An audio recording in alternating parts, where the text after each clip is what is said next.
Hello, everybody. So what we're looking at today is going to be section 5.4 in your book, which is triple integrals.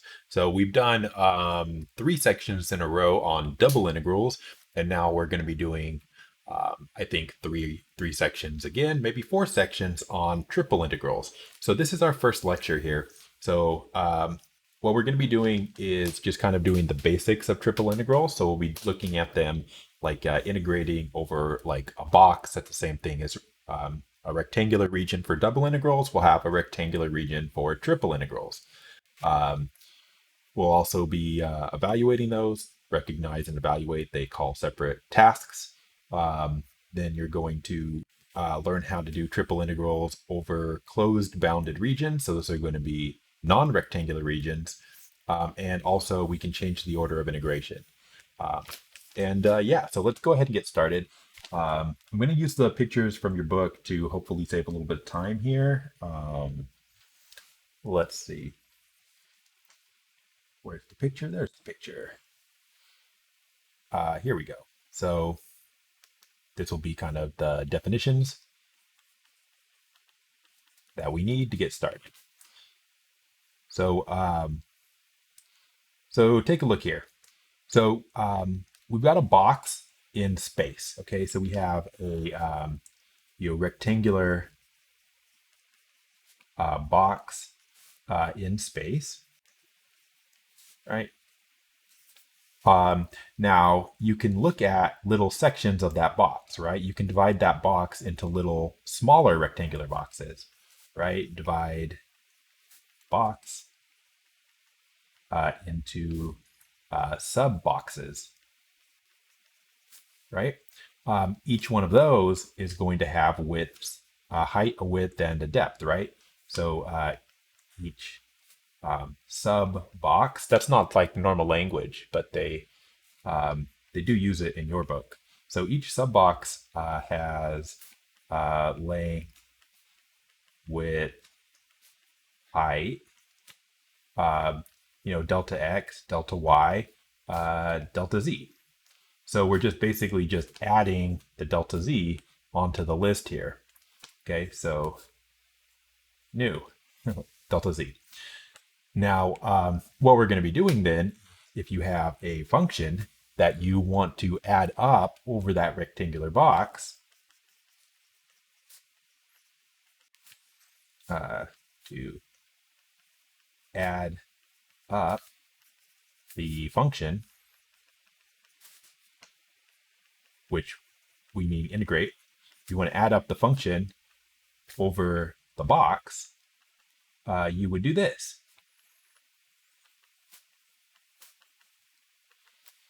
Right? So what you'd have to do is you'd have to evaluate your function at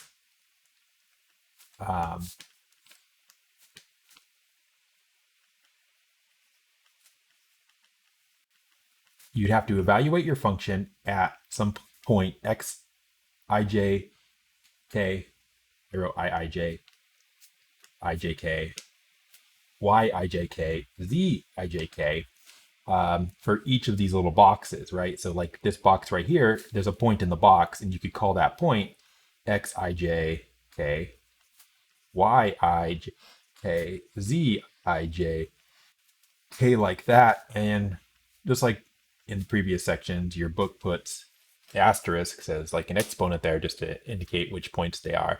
I really don't know why they do that. It's really completely unnecessary. But I think it's because they made the intervals, the bounds of the box might have been the ones without the asterisks. It doesn't really matter because we're not going into that much detail. But you evaluate the function at those points for every box that's in the big box. And then we want to add those up. So first of all, you have that function, and then you have the width of the box, the height of the box,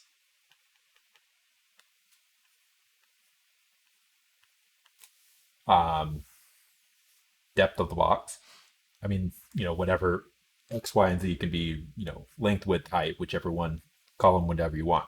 And then we have to sum that over each of the variables. So like I was going from, 1 to, let's say in, no, they say 1 to L actually. And then let's say the J goes from 1 to M. And then let's say the K goes from 1 to N. And so that's the exact same definition that we would have had for like a Riemann sum uh, in for double integrals, except that there's an extra z, right, and an extra dimension there and there, right? Those are what's new. And then that would be approximately. So if you wanted to add up that, you would do that, and then and then we let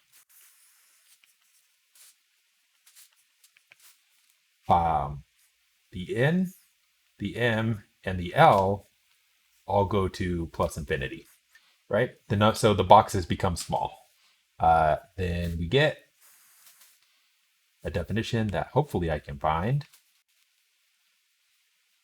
I think I will. Definition, the triple integral is what it says. Definition, the triple integral.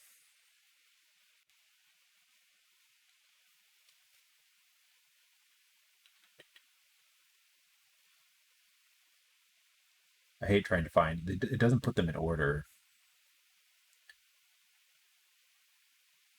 Is it? Yeah, cool. Okay, so there you go. There's your definition of a triple integral, right? So there it is. Triple integral of f over a rectangular box.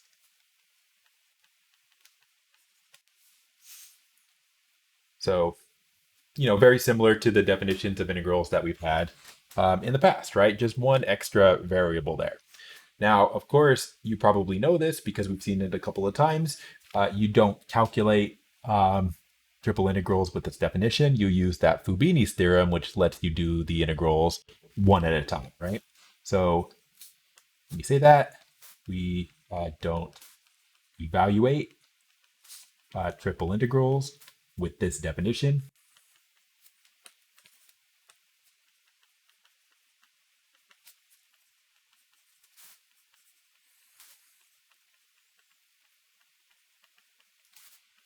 We use Fubini's theorem, which will let us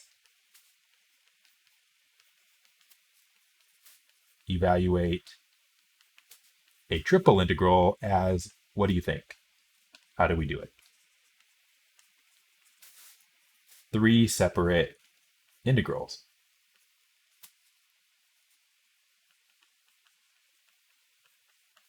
All right, so let's get Fubini's theorem. What is Fubini's theorem? Is it this? Maybe. No, it isn't. I just put it there anyway. Delete. No, delete. Delete.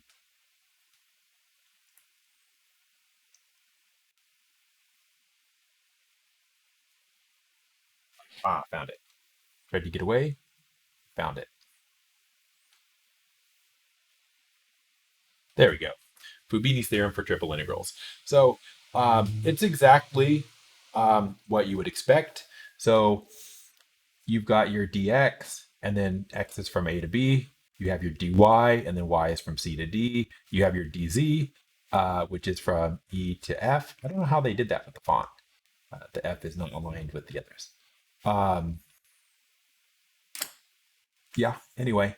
And so 3 separate integrals, and that's for the box x between a and b, y between c and d, x between e and f, and z between e and f, and this is going to be a Cartesian product again, which means every point in here is an ordered triple. Okay, so there you go.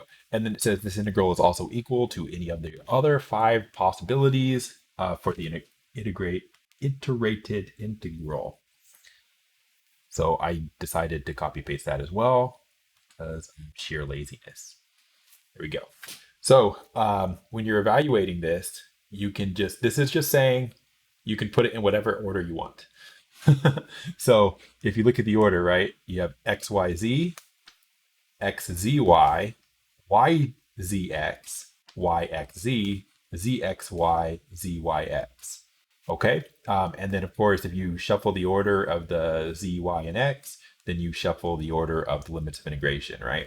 And of course, just like double integrals, the inside integral, oops, the inside integral matches up with the inside variable, and so on to the outside.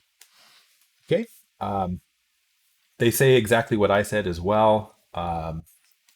We compute triple integrals using Fubini's theorem rather than using the Riemann sum definition. Okay.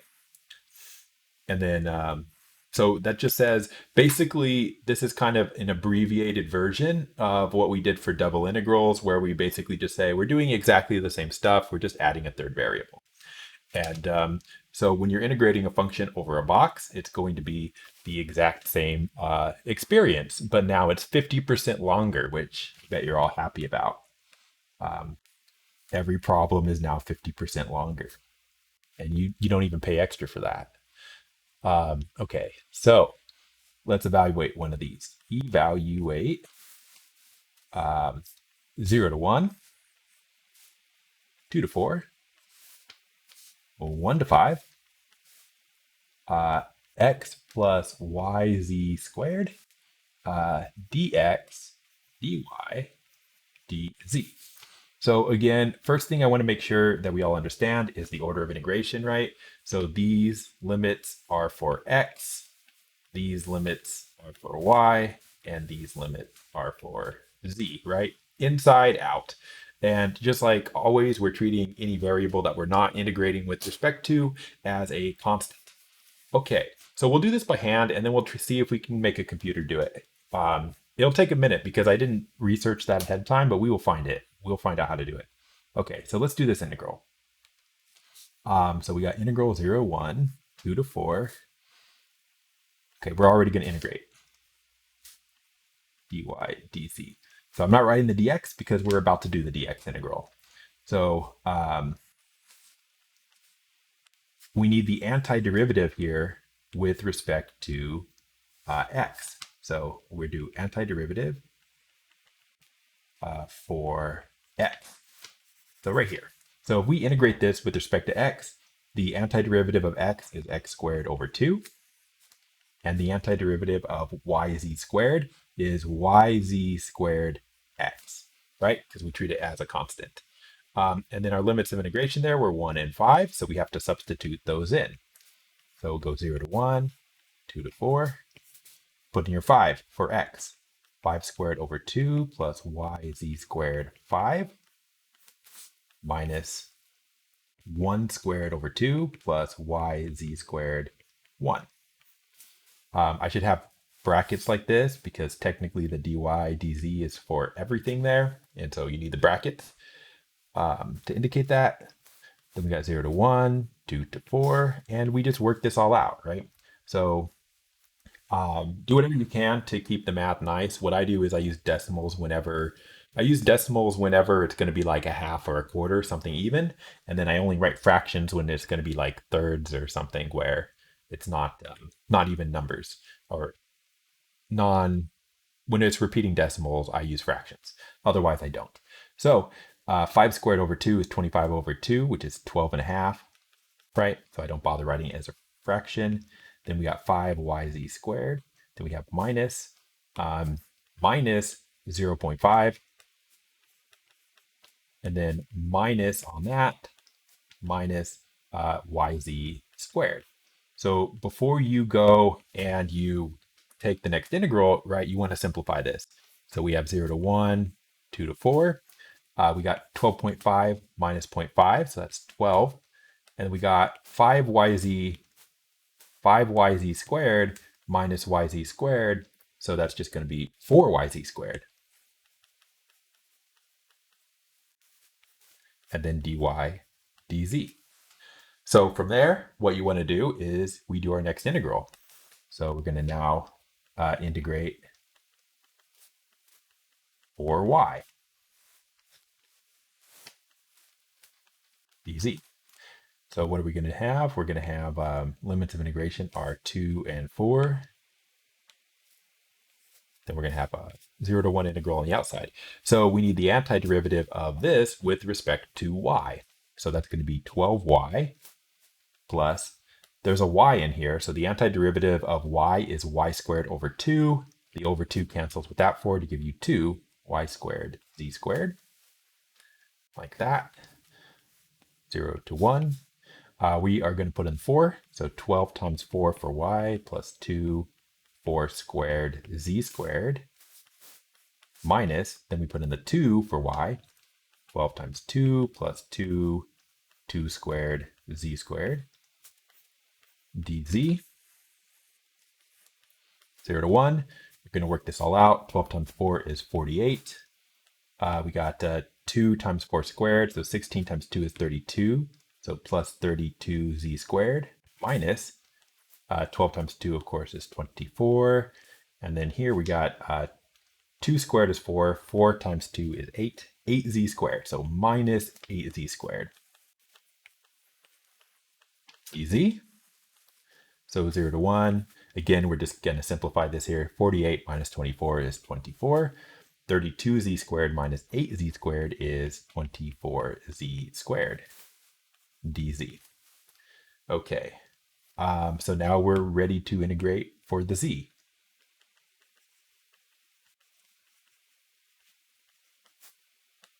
So let's do that. So oops, we don't need that because we're integrating. So we find the antiderivative with respect to z. So antiderivative of 24 is 24z. Antiderivative of 24z squared. So that's going to be z squared over 3. So over 3, combine it with the 24, and we get 8z squared. And that's from 0 to 1. 0 to 1 is everybody's favorite favorite limits of integration because you get to go 24 1 plus 8 1 cubed minus 24 0 plus 8 0 cubed. And, you know, all of these are 0. And then over here, it's just 24 plus 8. So we just get 32. Easy peasy, right? Did I make a mistake? I did make a mistake. I was supposed to have a 36 somewhere. How'd that happen? Let me figure out what happened here.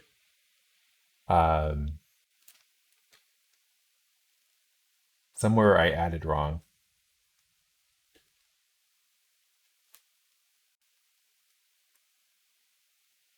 Wait. Okay. I do want to find the mistake, so I'm gonna look carefully here. I have 12 plus 4.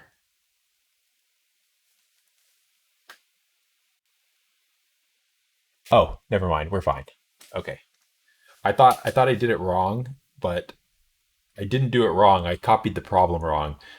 This was supposed to be a -1, but I put a 1, so I don't have that negative. And so the difference was down here, this came up a 6. So then everything's different after that. Okay, no problem. But what I do want to do here is let's see if we can figure out how to make a computer do this. And so I want to show you something on like Wolfram Alpha in particular. So I expect that you've all used Wolfram Alpha by now. The more you go in math, like the more likely you are to use it because you get to problems that can't be solved with some of the simpler online resources here.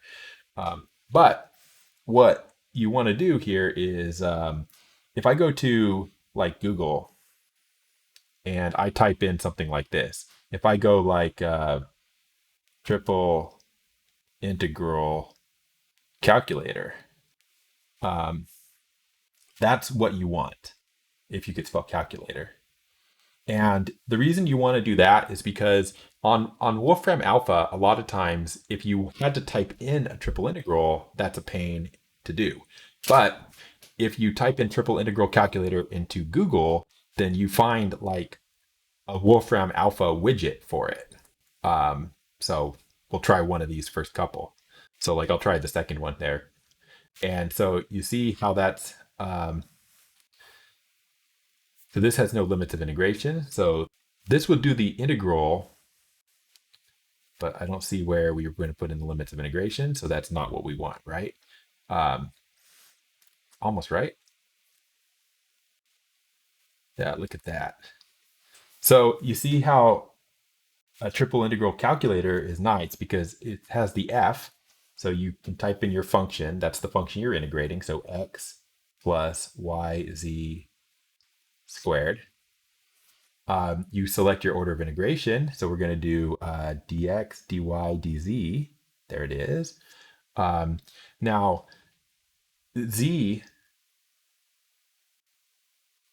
right, you got to make sure you know which one's which. So z was 1 to, or 0 to 1. So 0 to, and also notice that this does allow functions.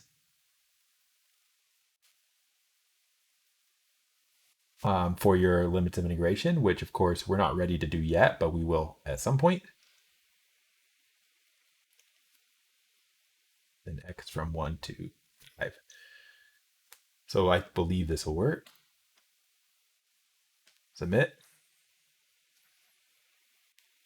32. So if you just need a number, I recommend that you check these out. This, especially when you like, I mean, I don't advocate cheating, but here's what I do advocate. Let's say I did this in an integral, right? And I go through all the way, I do all the work, and I get like, I got 36 or something, the wrong answer. And I type it into Wolfram Alpha and I get it wrong. And then I go, oh, I got it wrong. What did I do wrong? And then I just do a quick look over on my work and I go, I don't see where I got it wrong. But I know how to do triple integrals. I don't need to do this triple integral again just to see what the number is. So rather than do the integral again from scratch, maybe I'll just use the triple integral calculator here and get the answer. Now, I like this one. I like the type of calculators that are like this one, where you type in everything in its individual boxes, as opposed to some of the others. So like if I go back here I saw the one for Symbolab, which a lot of you like Symbolab as well. The problem with Symbolab is I don't like dealing with this interface. Like, first of all, it's already broken on an iPad. So if I try to type this in, I will fail, or it'll take me several tries. X, like, see, I typed X, nothing happened. But if I hit plus, then I get the X.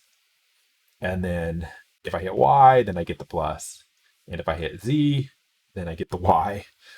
And then if I do the exponent, then I don't see it. But if I put 2, then I get it. And then now I can click on the end. Oh, it didn't do it. 2. So it's just really frustrating how this works on Symbolab if you're using an iPad. But yeah, see, I got a 2, but I actually typed in a 1.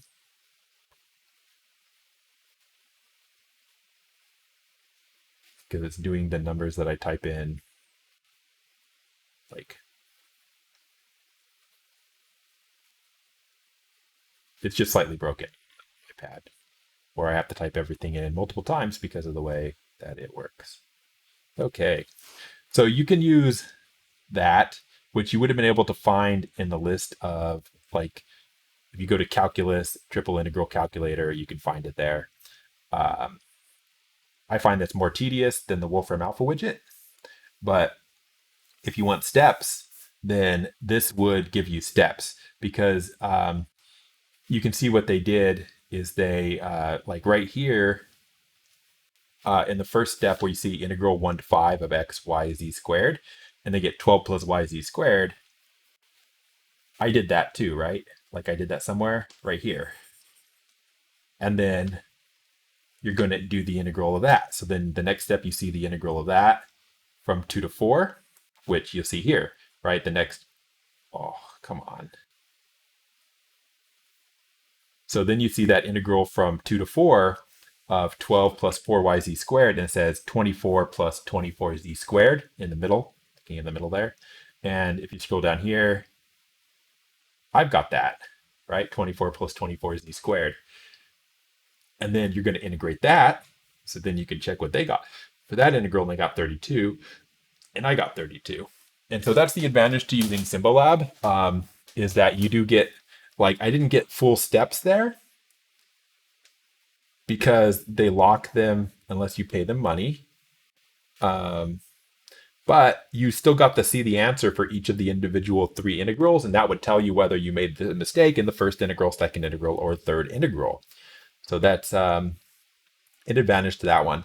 And you are probably going to want to be using these to sort of cut down on the time that you spend on your homework. These problems are long. You don't want to do them twice, each one. And you don't want to get them wrong when you type them in, right? You want to get them right when you type them in on the computer so that you get through your homework in a reasonable amount of time. Okay, let's do another one, I think. Let's try this one.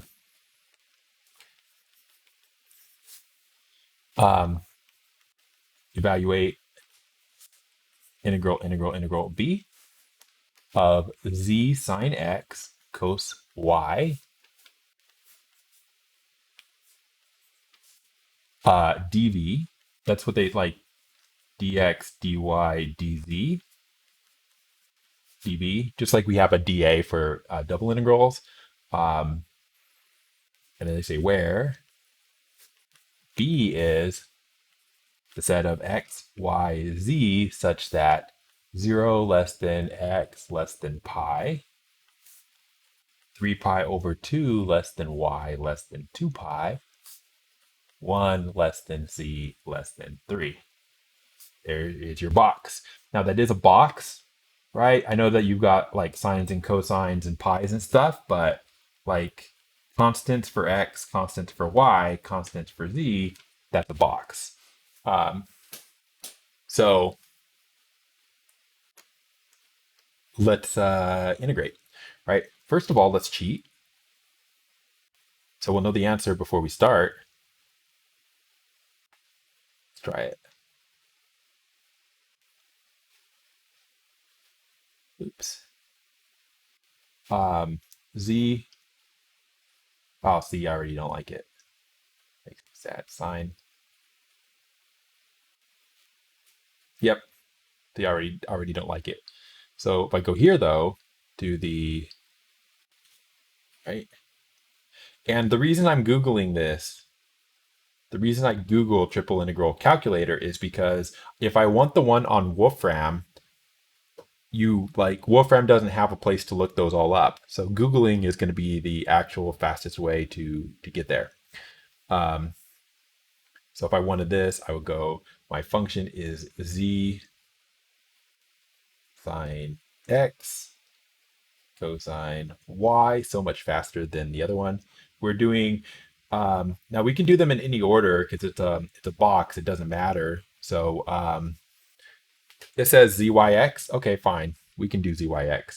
Because this problem was not set up for us,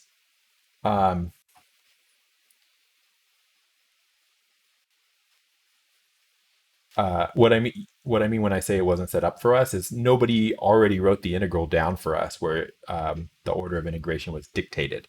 So we can integrate it in any order that we want. So z, I see 1 to 3, right? 1 to 3, 1, 3. Y goes from 3 pi over 2 to 2 pi. X from 0 to pi. So look it over, z sine x cosine y. Looks good. Submit.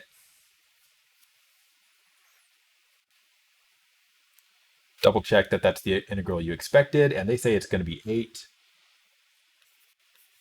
Just going to write that down so we don't forget it. But we're going to actually just do the integral, of course. We'll just do the integral, of course. Now, I'm actually not going to do it in that order. I'm going to do it in the order x, y, z. And the reason I'm going to do x, y, z is sometimes getting the pi's out of the way early is good because sometimes stuff cancels and stuff like that. So if we do triple integral, let's just do x, y, z. So 0 to pi, 3 pi over 2, 2 pi, and then let's go 1 to 3. And then we got z sine x cosine y. And I decided to do x, y, z, so that's dx, dy, dz. All right, so that's how I'm going to do it. Of course, the answer should be 8 no matter what. So let's do this.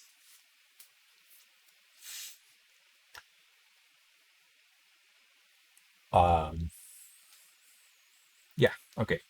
And then we got dy dz. All right, so we're doing our x integral first. X integral. So what's the x integral? We're integrating with respect to x. So the antiderivative of sine x is going to be negative cosine x. So we have negative z cosine x cosine y. And then we're plugging in the we are plugging in the pi and the 0 in there for x. So we've got negative z cosine pi cosine y minus negative z cosine 0 cosine y dy dz. So we work this out. Cosine pi is negative 1. This is negative 1. So that turns this into a plus z cosine y. And then here, cosine 0 is positive 1. So that's a negative negative, which makes it a plus z cosine y, I think. Dy dz. And then down.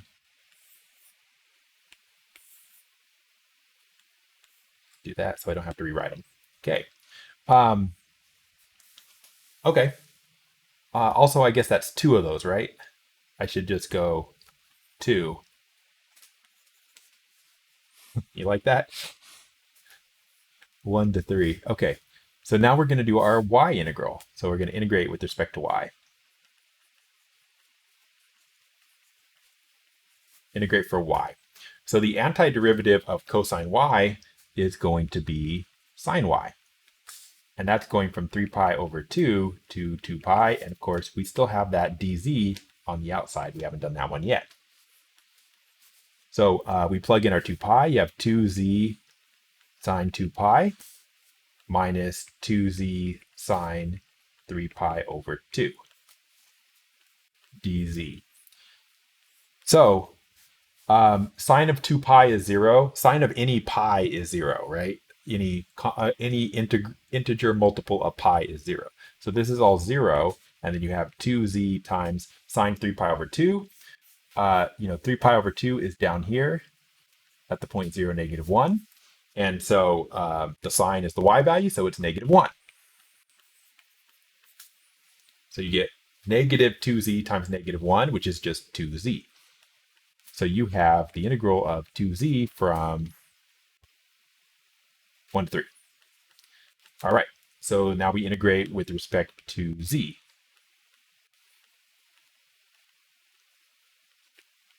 So we integrate with respect to z, and then that's going to be z squared, right? From 1 to 3. Feel like something happened here. So we end up with, oh no, we didn't. Okay. I always think, I do this every single time. So let me just tell you what my brain did. What my brain said to me was, we're going to do 2 to the 3 and get 8. And then we're going to be subtracting 1 when we plug 1 in, and that's not going to give me 8 for a final answer. And I know that the final answer was 8. And then I stop and waste time. But if I just actually plugged in the numbers, right, plug in the 3 and then plug in the 1, I would see that that's 9 minus 1, which is 8. So my brain was lying to me. It told me I had the wrong answer on the previous step, and I wasted time. Okay, so there we go. So that's how you do triple integrals over boxes. Okay, there's nothing really special about that. It's just exactly like you do for double integrals.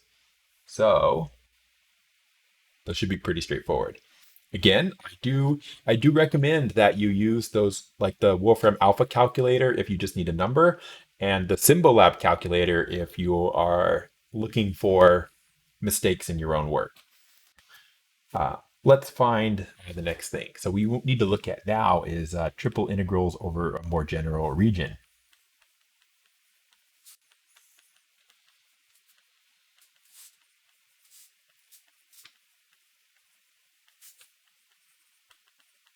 Okay, so it's a little bit tricky to explain this, but so the usual case will be something like this. Now, the variables don't matter, so you could do like which x, y, and z, they're all the same. So I'm doing this for z, but it could be any of them. So the usual case will be something like this, but not necessarily this.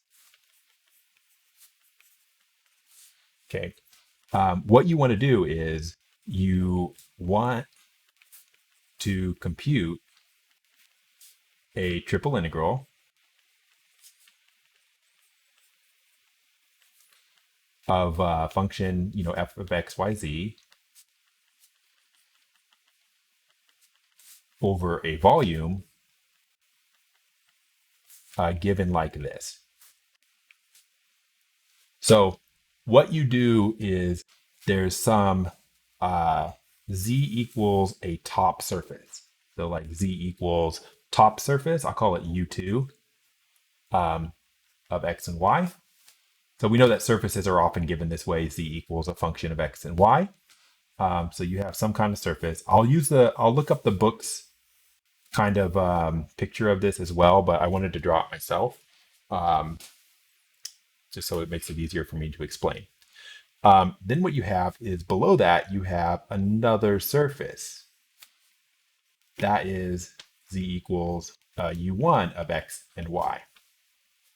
And so that could have, again, any kind of shape. It doesn't have to look like the one that it's on top of it, but it's just another surface. Okay. And then what happens, and this is what's important for your understanding, is understanding this next part here, is that if you think about projecting this down, so like if you shined a light straight down on this into the XY plane, it would make some kind of shape down there, right? The shadow would be some kind of shape. And that shadow is a region in the XY plane. Okay, so let me see if I can write this a little bit. So how do they say it? So, so what's going on is we're trying to integrate over the volume between these two surfaces. So what did I say so far? You want to compute a triple integral of f of xy over a volume given as volume between two surfaces, z equals f of, no, not f, we're calling it u1 of xy, and z equals u2 of xy. So when I say the volume between these two surfaces, the actual volume that we're integrating over is like if you extend this down like this, and then you said like, right, the actual volume in between those two surfaces. So there's a top and a bottom, but we're integrating over the entire inside as well. So like we're integrating over this, but also all of this. And I'll use I will definitely put the book's picture in here, which will be easier to see after this point. So you have a top surface, you have a bottom surface, and then the volume between two surfaces. And then the essentially the shadow that these surfaces cast on the XY plane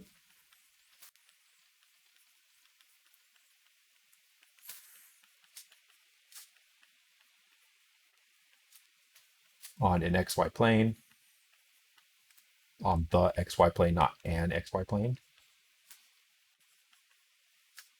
is a region in the xy plane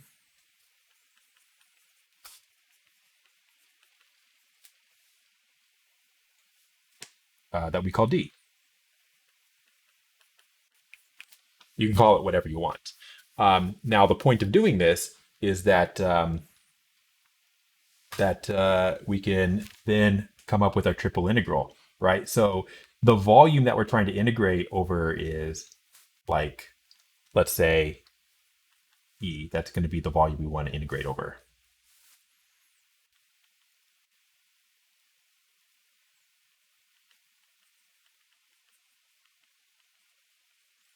Right, so E is the volume we want to integrate over. And then what we're going to do is the triple integral over E, that's what we want, of f of x, y, z, dv is going to be, here's what you do. You have the top surface and the bottom surface, right? Bottom surface, top surface. So you do the z integral first. Z equals u1 to u2. Okay. And then that's what you're integrating, f of x, y, dz, right? Then what you do is the reason we're talking about this shadow of the surfaces in the xy plane that we're calling D, right? The reason we got this drawn here is because for the x and the y, you do a double integral. Double integral over, you could say dA,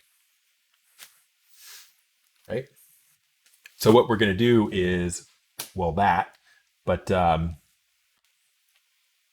so basically you split your triple integral into a single integral and then an integral over that shadow in the plane, right? So we split a triple integral into an integral between the top and bottom surface for z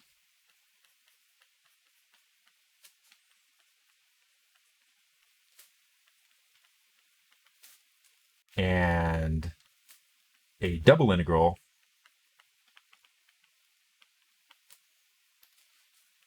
over a region in the xy plane.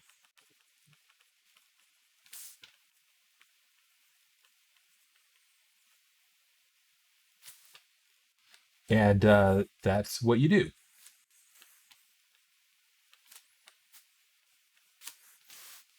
Okay, I think I should probably have this written out somewhere. Yep, I do. There it is, triple integral over a general region. And so this just says exactly what I just wrote. And then you see that the way it's going to be given to you is you've got this z is between the two surfaces, and then you just have a separate double integral to do. So you you have to use what you learned in the previous section for how to do this. Do I have a picture of this? Let me see if I have a picture of this.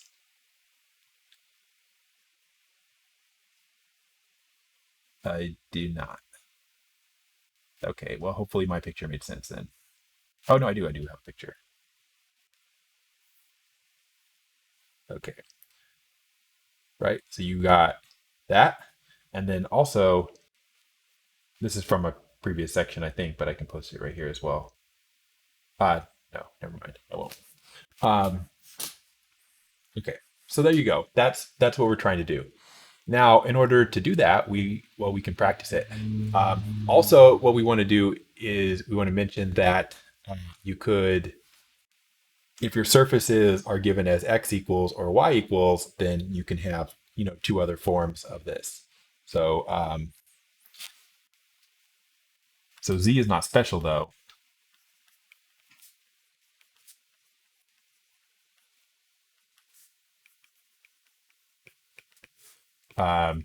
If your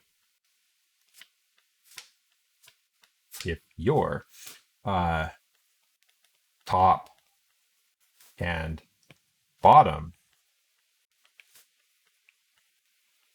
surfaces are given like this, right? Like x equals u1 of yz and x equals u2 of yz,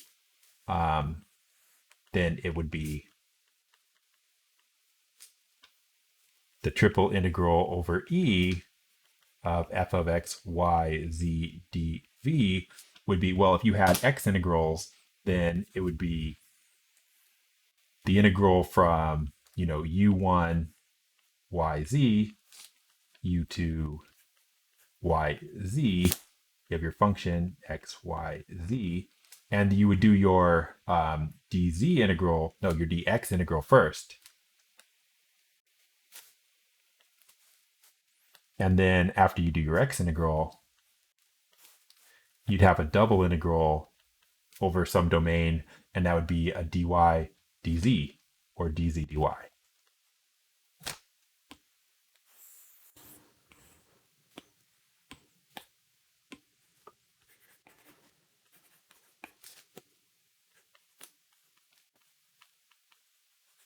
Right. So, we drew it for z with a top surface actually being the top surface, but this whole thing could be sideways, right? So just keep that in mind.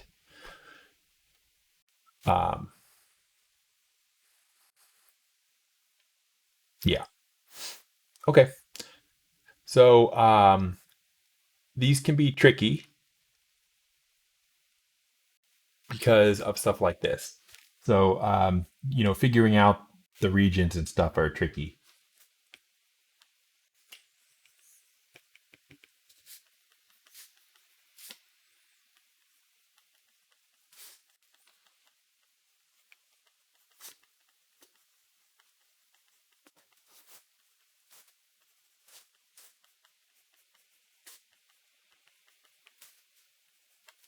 But let's do some examples. So here we have, we want to integrate f of x, y, z equals 5x minus 3y over the tetrahedron, bounded by z equals 0, okay, y equals 0, okay, z equals 0, okay, and x plus y plus z equals 1. All right, so we need to understand what we're integrating over, otherwise we can't even get started, right? So you can't do the integral until you understand the region.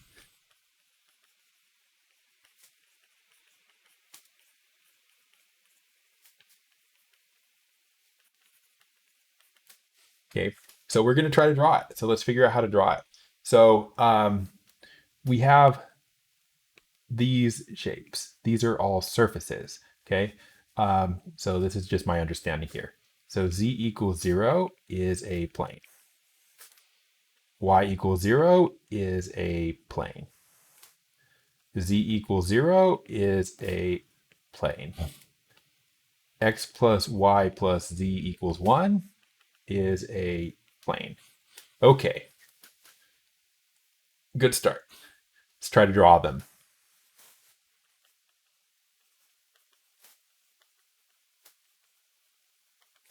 All right.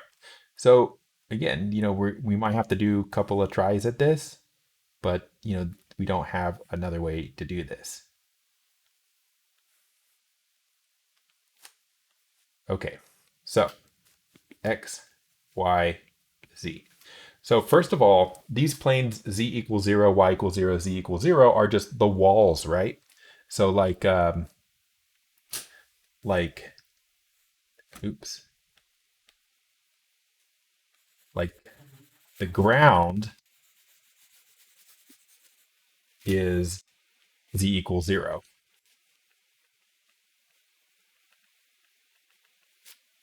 Okay. What about y equals 0? Well, where y equals 0 is the back or this side wall here.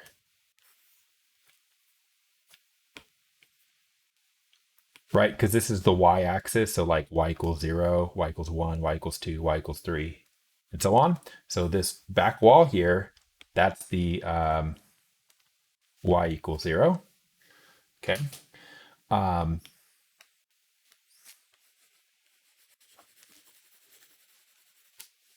and then x equals 0 is going to be, I wrote z, y, and z again, right? But it was z, y. Wait, I wrote it up there. Oh, I don't know what I'm doing here. X. Okay. Um, so x equals 0 is going to be, well, x is right here, right? So x equals 0 is back here. 1, 2, 3, 4. So if you go back to x equals 0, that's the back wall plane.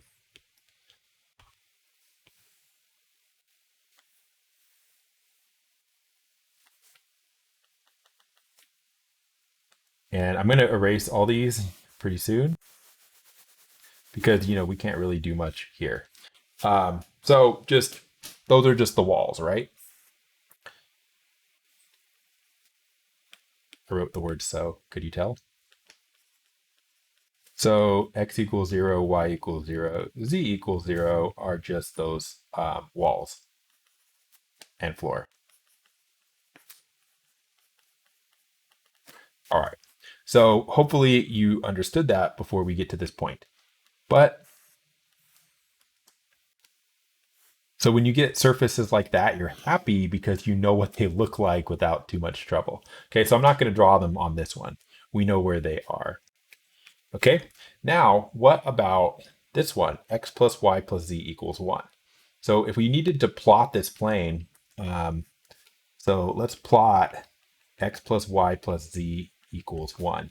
The easiest way to do this is to get 3 points on here where you set two of the variables equal to 0 and then calculate the third one. So the easiest way is using the x-intercept, y-intercept, and z-intercept. If your plane is not parallel to x equals 0, y equals 0, z equals 0, if it's tilted, then it's going to intercept these axes. So here's how you do that, right? So if you want to know where it intercepts the x-axis, what you do is you plug in y equals 0 and z equals 0. So if you do that, right, x plus y plus z equals 1, not 0. If you plug in 0 and 0 for yz, you get x plus 0 equals 1, or x equals 1.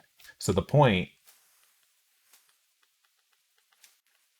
1 for x, 1, 0, 0 is on the plane. Now, the reason you like that is because you can come over here and you can put this here at 1 and go, that point's on the plane. Okay. Do that the same way for the other variables. So plug in x equals 0, z equals 0. Right, so you plug in x equals 0, z equals 0. You're going to get 0 plus y plus 0 equals 1. Or the point is going to be 0 for x, 0 for z, 1 for y, 0, 1, 0.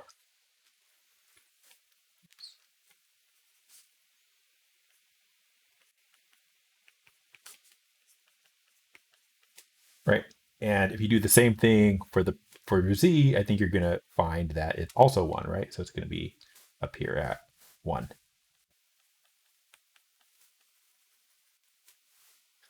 And so that's nice because then what you get for your shape,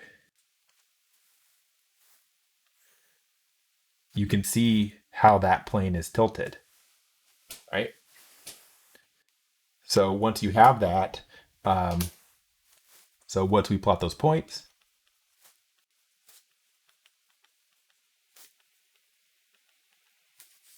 0, 0, 1, 0, 1, 0, 1, 0, 0, we have a good idea of what our plane looks like.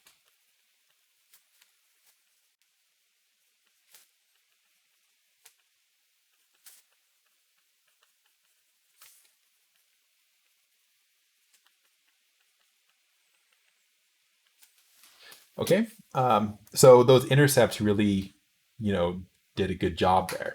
Now, once you have that, and you remember that the other planes are just the walls and the floor, we should be able to figure out our region.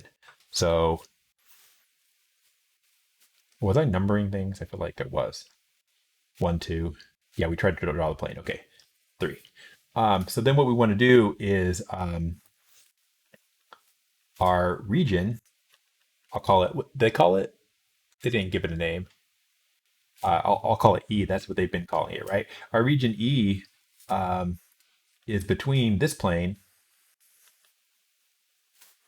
all four of those planes. So what does that look like? Well, it's just going to be, it's just this, right? It's just this. It's just in here. It's like a, what's it called?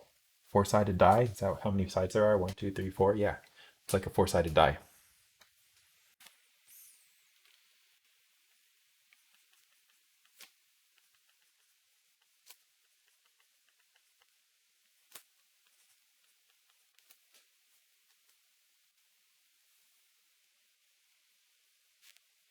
Right? Do this.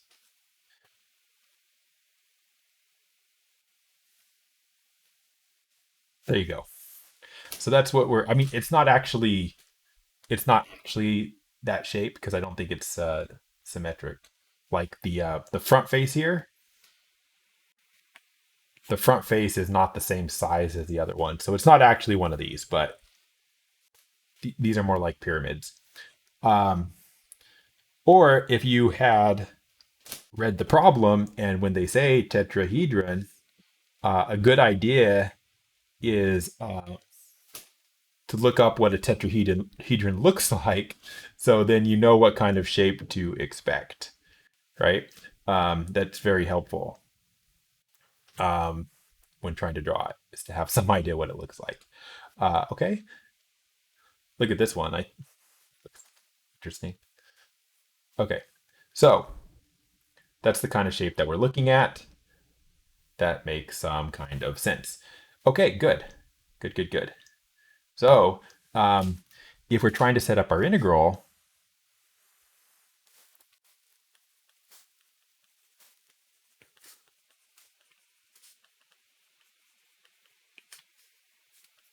the top surface,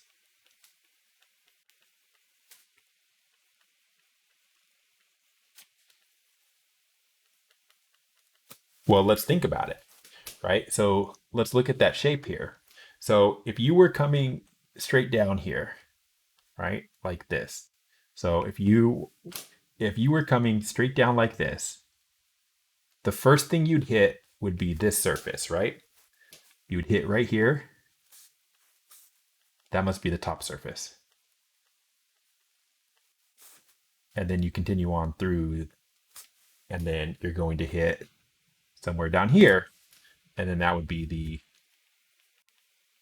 bottom surface, right? So just thinking about doing that, shooting a ray down from the top through the surface, first you would hit that tilted plane, and then you would hit the ground floor. So that's just kind of for thinking about it. You don't actually do that, but passing a ray straight down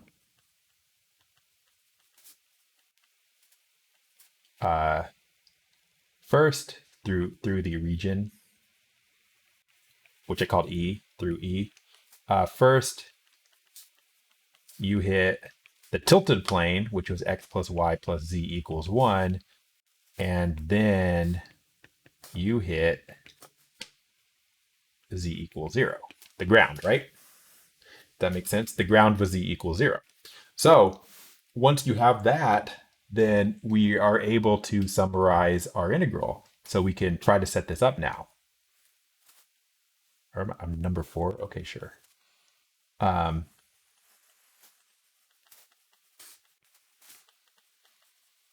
set up the integral.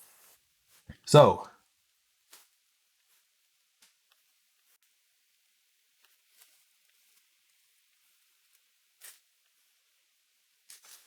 what's the region D? The region D is the shadow cast on the xy plane. So this, that I just want the highlighter, this is your region D that we're going to need. Now set up the integral. So we know that the triple integral over E of f of x, y, z dv is going to be equal to a double integral over d, and then an integral of the z equals the bottom surface and z equals the top surface, and then f of x, y, z, and then in any order you want here, except z's first, and then the other two could be in either order, so I'll just say dA for now, right? So what we've got is this. So far, the bottom was z equals 0, and the top surface was x plus y plus z equals 1, right? Well, you can't have it x plus y plus z equals 1. You need it to match this form, right? So we need to rewrite it to solve for z. So we can use it as a limit of integration.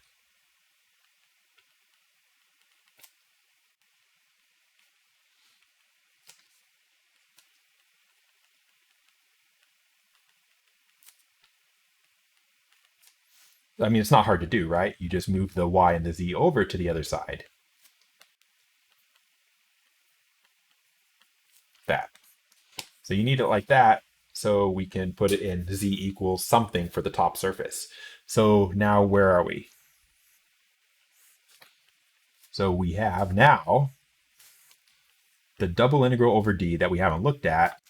The z integral is from z equals 0 to z equals 1 minus y minus z. And then we have our function, which, let's put in our function. We had a function, right? It was given to us. What was the function? Way up here. Oh, 5x minus 3y. 5x minus 3y. 5x minus 3y. Okay. And then we have a dz and then a dA. Now, what about the d, right? So we have to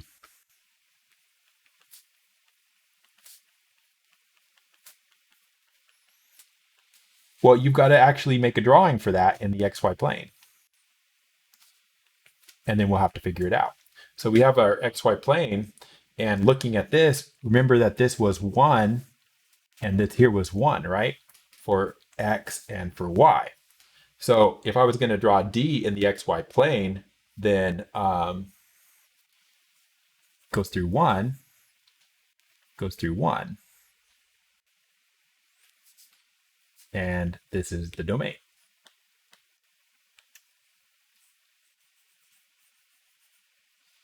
So we have to set up an integral over that D.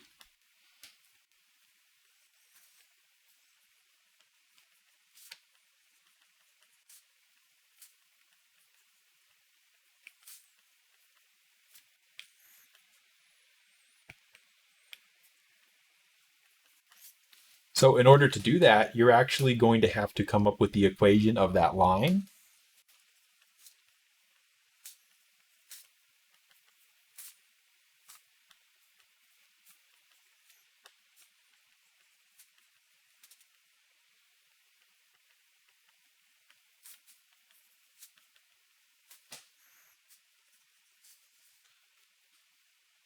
So you need the equation of the line that goes through 0, 0 and, sorry, 0, 1 and 1, 0.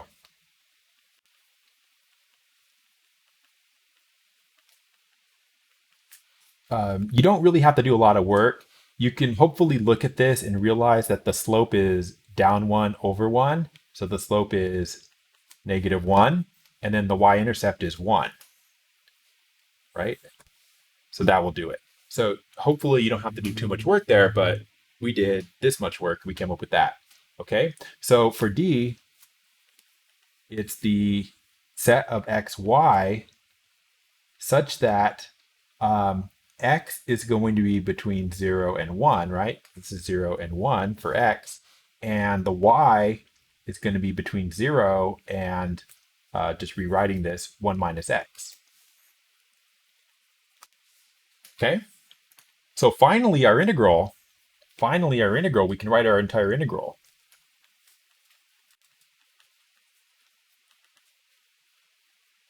And you know what our prize is once we get to write the entire integral? Then we have to do the integral. Right? So we have this, and then what it's going to be is a triple integral. Z goes from 0 to 1 minus y minus z. And then y goes from 0 to 1 minus x. And then x goes from 0 to 1. And then we're integrating 5x minus 3y. And we're doing z first, then y, then x.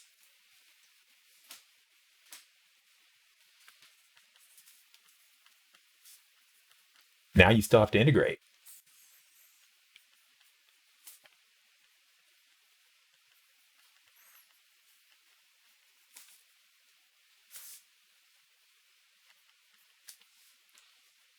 Makes me very sad, but such is life in Calculus 3. Okay, so what do we do here? Right? See if we can do this a little bit faster. Are we getting better at these?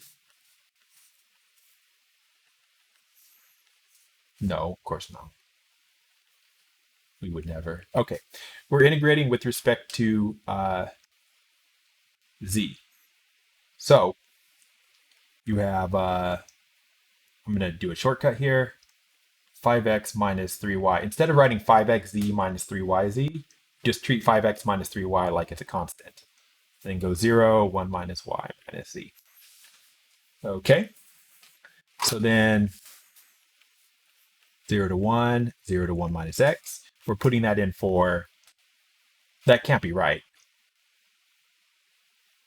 Where did I start writing that wrong?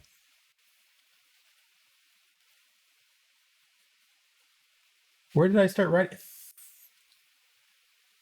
Solve for z, right? I just put the z. Look at, this has been wrong the whole time. Look at that. You're just moving the x and the y over. I was just writing z's so much. 1 minus x minus y is what it should have been, right?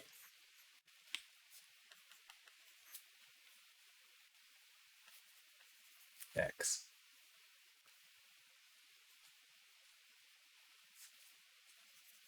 X. X. X. X. Okay. And the reason you eventually figure out that kind of mistake is you're not going to be plugging anything with a z in it for z, right? When you're plugging in for z, it can only be x's and y's. Otherwise, we're not going to get an answer with that's a number at the end. All right, so let's put that in now that we fixed it. We got 1 minus x minus y, 5x minus 3y. Oh, I should not have done it that way. Minus, putting in a 0 for z, 0, 5x minus 3y. Okay, that's not that bad. dy dx. Okie dokie. So before we go any further, we're going to have to multiply this out. So, we're going to do 5x minus 3y times each of these. So when you multiply by the 1 by this first, you get 5x minus 3y. When you multiply 5x minus 3y times negative x, you get minus 5x squared minus 3xy. When you multiply that, no, you don't actually. You get plus 3xy, right? When you multiply the minus 3y times minus x, it becomes plus. And then when you multiply that by y, you're going to get minus 5xy plus 3y squared. dy dx. You combine any like terms that you see. These are the only two. So you have 5x minus 3y minus 5x squared plus 3y squared, and then the two that I'm combining I'll put at the end, I guess, negative 2xy dx. And that's 0 to 1 minus x, 0 to 1. Great. Now you have to integrate with respect to y. So we have 5xy minus 3y squared over 2 minus 5x squared y plus y cubed minus xy squared. I tried to do a little bit of simplifying there in my head. Hopefully I did it right. Then you have to put in 1 minus x for all of the y's. So 5x, 1 minus x, 3, 1 minus x squared over 2, minus 5, x squared, 1 minus x, plus 1 minus x cubed, minus x, 1 minus x squared. And then minus, you have to put in a 0 for y, but everything is multiplied by a y, so all zeros. Okay, now, I mean, at this point, it's a little bit ridiculous, but you'd have to go through and work all of this out. So, right, 5x times 1, 5x. 5x times negative x, negative 5x squared. Minus 3 halves here, guess. 1 minus x squared, so that's 1 minus 2x plus x squared. Here, you're going to have negative 5x squared and plus 5x cubed, right?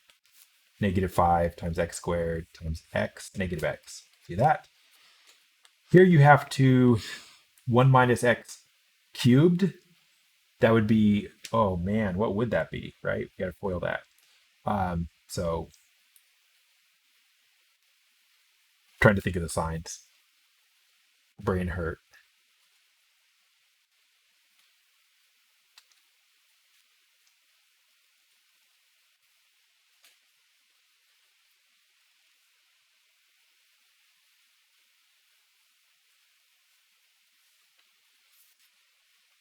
So a lot of times, see the reason I was doing that was because I didn't want to think too hard about whether the signs were positive or negative.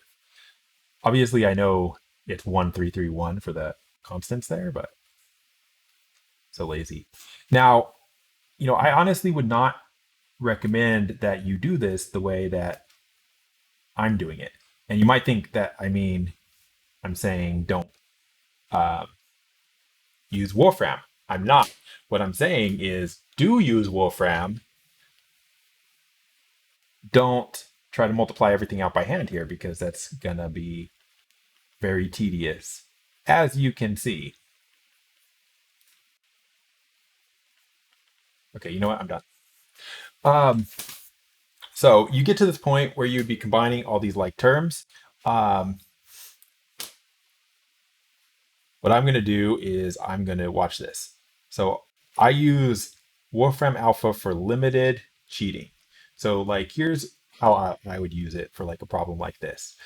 Like, look at what's highlighted there, right? Bracket, and I have to plug in 1 minus x. So I would go like 5x y minus 3y squared minus 5x squared y plus y to the 3 minus xy squared. And then I would say at y equals 1 minus x. And like, so this is the kind of thing that Wolfram Alpha is very useful for, because it'll just give you a result in whatever form you want it. So look at that expanded form. So this could just save you several minutes every time you have to do that. So 3x cubed minus 8x squared plus 7x minus 2. That's the expanded form, dx. And then you do that integral. And what I can do is watch this. I just click on that. It brought it up there. And then I can say integrate from 0 to 1.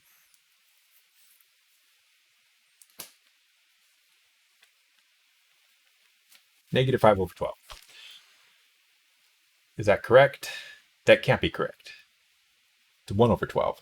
That means I made a mistake somewhere. Oh no.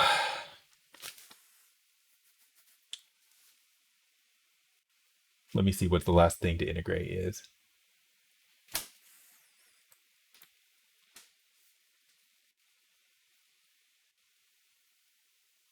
Yeah, so I have this 3x minus 2 here. That's not what the book has. That means that my mistake was already at this point.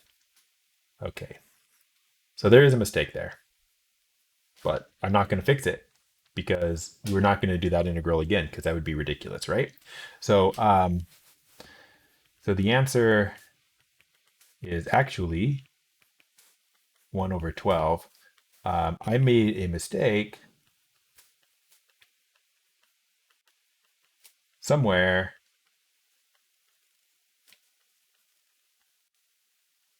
above. Let's figure it out. So this is what I typed in, right? So this was already incorrect, which means that it's just above here.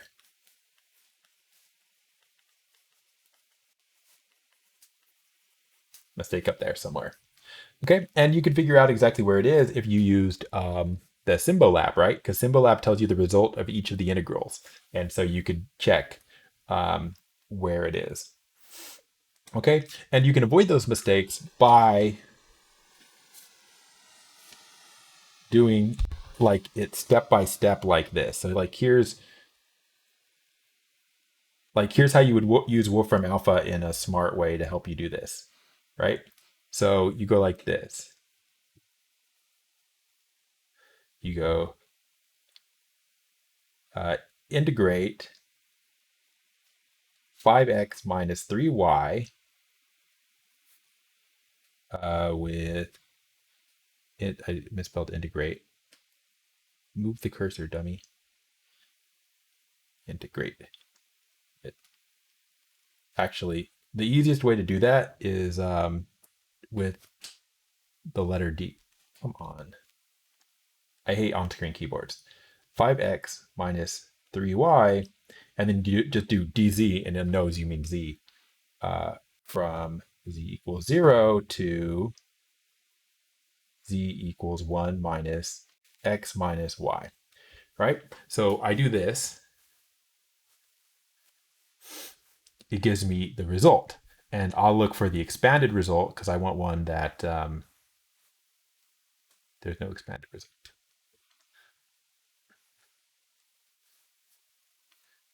So I clicked on that. Now I'll look for the expanded result. Give me multiply it out. Please just multiply it out. I just want to see it.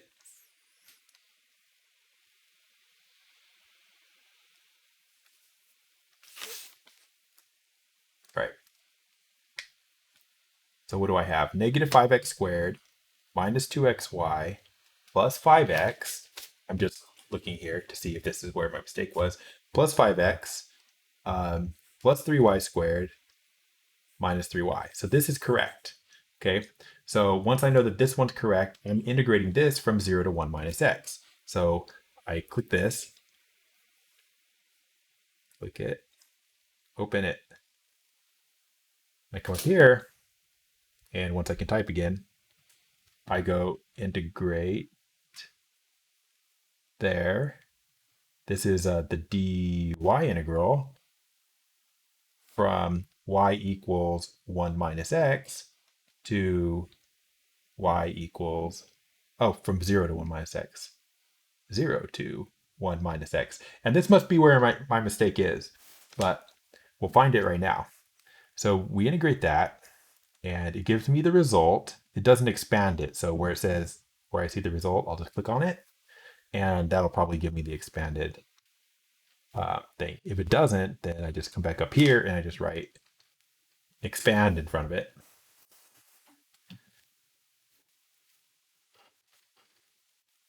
And what? Okay. So, um, so this is where the mistake is, right? So this is not what I was supposed to have. I was supposed to have the integral from 0 to 1 of 3x cubed minus 13 over 2x squared plus 4x minus 1 half dx. So I found the mistake. The mistake is in this section up here. So I can click that. We come back to the beginning, and then we can go integrate parentheses dx from 0 to 1. If there's only one variable, then you don't have to list the variable. And then this one is 1/12. So do you see how like you can use Wolfram Alpha to take some of the badness out of this? Okay, we're gonna do another one here, and then changing the order of integration. So, and we're gonna use Wolfram for this integral because I think that's important that you learn how to do that. Example. So find the volume, which we haven't talked about,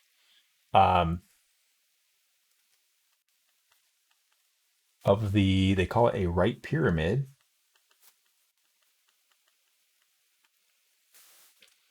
with base -1, 1, cross -1, 1, and vertex at 0, 0, 1. They have a picture of it, but I don't. So see if I can draw it. It's not that hard to draw, I don't think. All right, so what this pyramid is, if you go out here 1, you go out here 1, you go out here 1, go out here 1, then you have a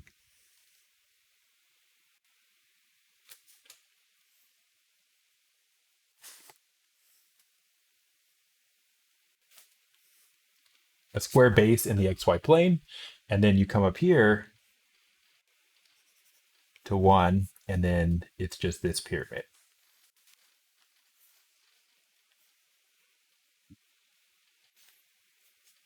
Okay, so you got like a face right here in front of you, and then you got a face over here on the side, and then you got one in the back, and so on. Okay, so that's the pyramid that we're talking about integrating over. So the base is between -1 and 1, -1 and 1, and then the height is just 1. Okay, so if you're doing this, actually the easiest way to integrate it is probably to not integrate the whole thing, because which surface is the top surface changes, right?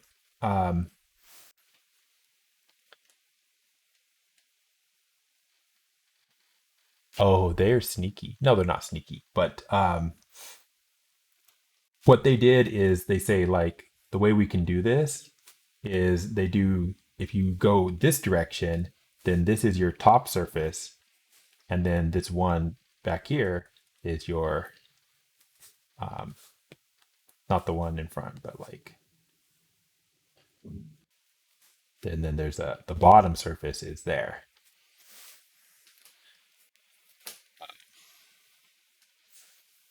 Or actually, the way your book does it actually is not like that. The way your book does it is they say if you come at it from this direction, which I need a different color to make that stand out.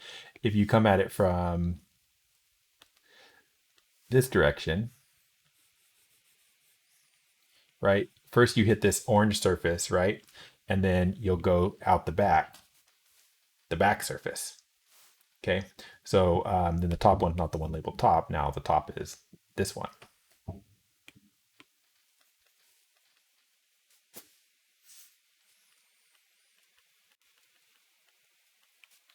Right? Something like that.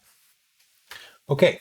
So in that case, then we can do that integral in a lot of different ways, but we have to figure out how to do it. Okay. So let's set up the integral. So let's figure it out.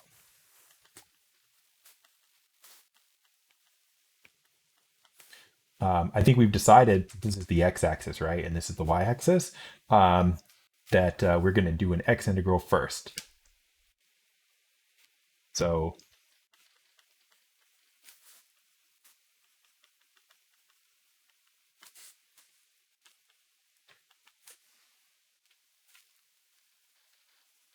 let me get the book's picture actually.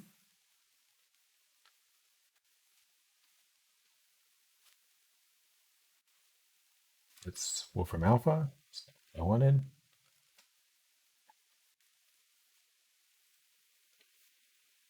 The book's picture is just a nicer drawing than mine, which it always is, but it's oriented differently.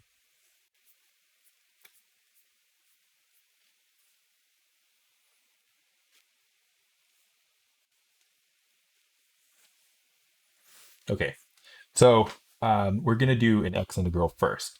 So if you're doing an x integral first, then the way this works is if you're going in the x direction, this is going to be your top surface that you hit first. You go through the pyramid, and then you go out the back. So that makes this your bottom surface, right? And they're not really top and bottom, right? They're just top and bottom in terms of like this integral. So what you need are the equations of those planes. Okay. So we need the equation of those two planes.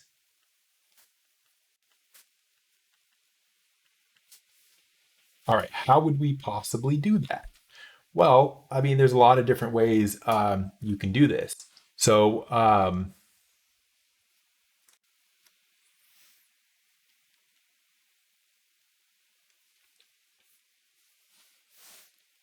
well, I mean, you could get a plane from 3 points.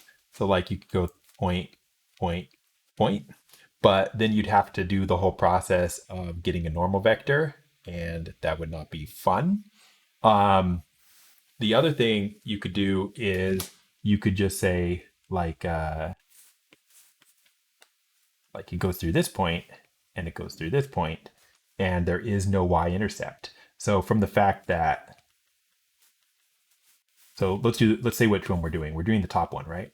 So top surface, which is not actually top, but top surface. So I can see it goes through 0, 0, 1. That's the top point, and also 1, 0, 0, right? But there is no y-intercept, right? Like this plane never crosses the y-axis. So no y-intercept.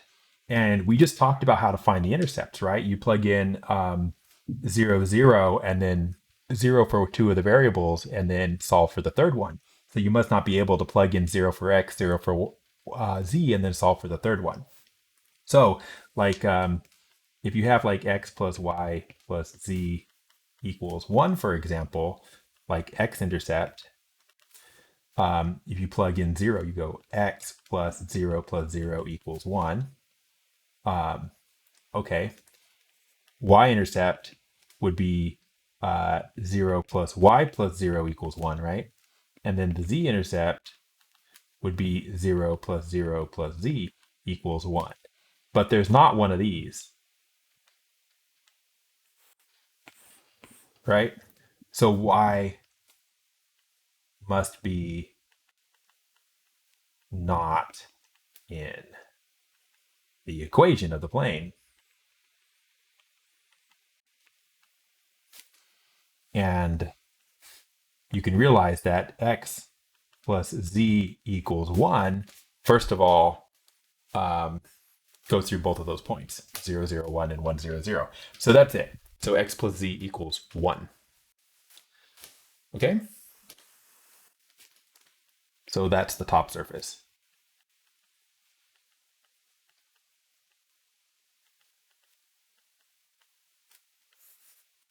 Okay? We're doing an x integral, by the way, so we'll actually solve it for x and move the z over.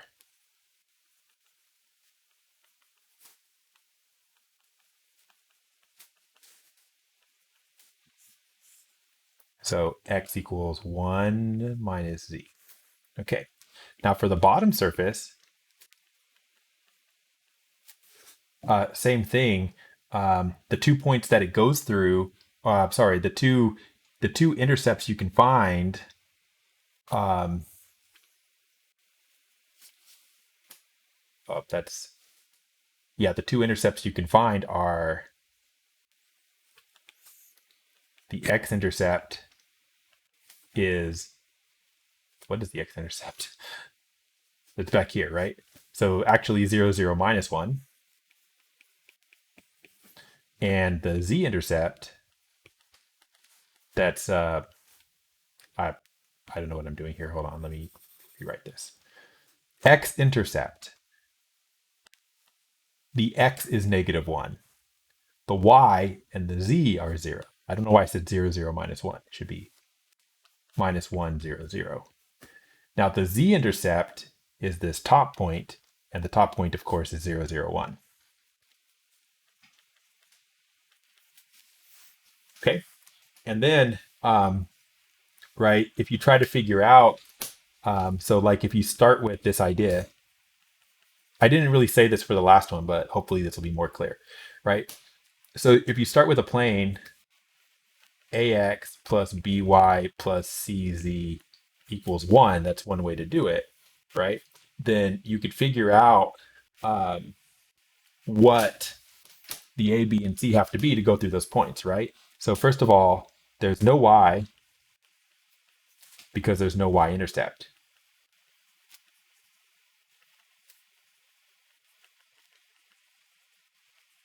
So you have ax plus cz equals 1, right? And then if it goes through 0, 0, 1,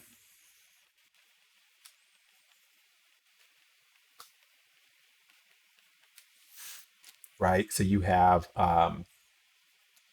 a times 0 plus c times 1 equals 1, you get c equals 1. So you have that number, and then it goes through -1, 0, 0. So you end up with a times -1 plus c times 0 equals 1. So you have -a equals 1 or a equals -1. So the plane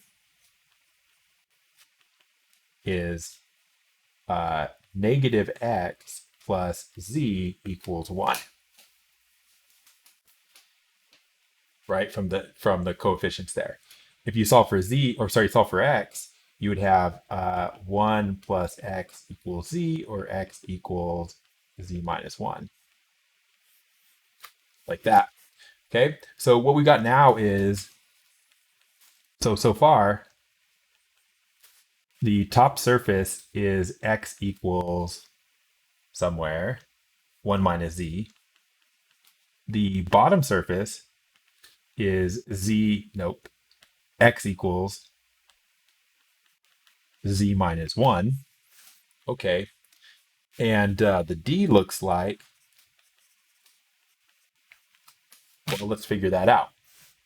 So you're dealing with this tetrahedron here, right? So we want the shadow that it casts on the YZ plane. So if we look sideways, right? So basically, duplicate, come down here. Oh, that is not what I intended. I was not looking at what I was looking at. Okay, can I get all of this? No, I can't. Okay, hold on. I gotta back this up a couple of duplicates here.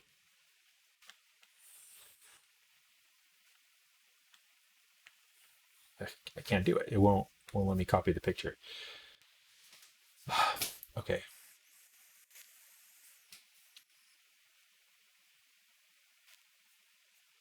I'm just gonna go get it from the web browser again.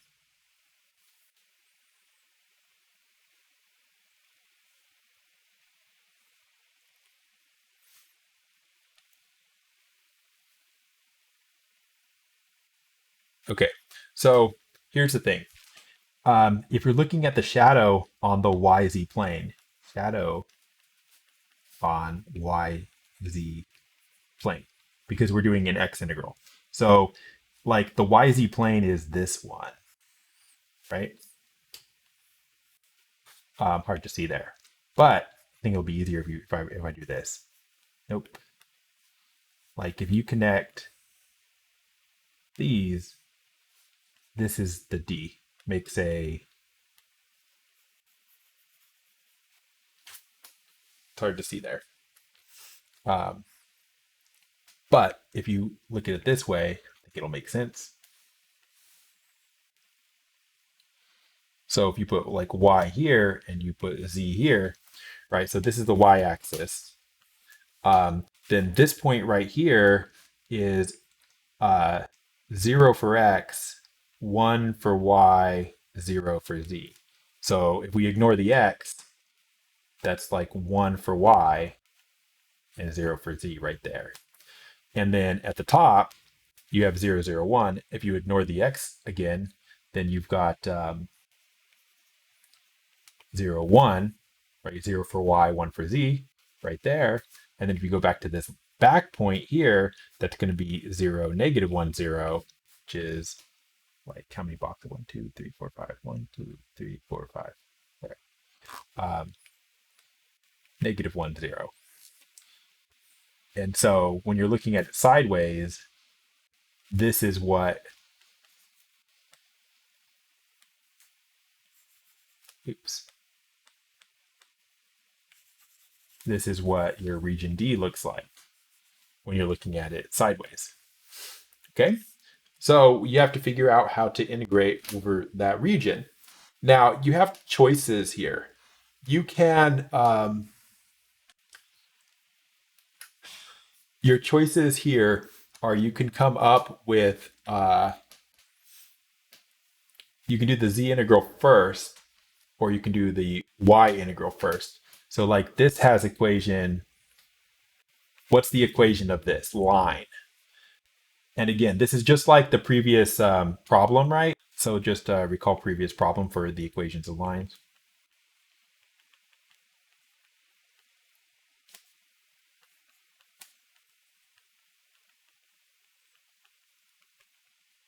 Right.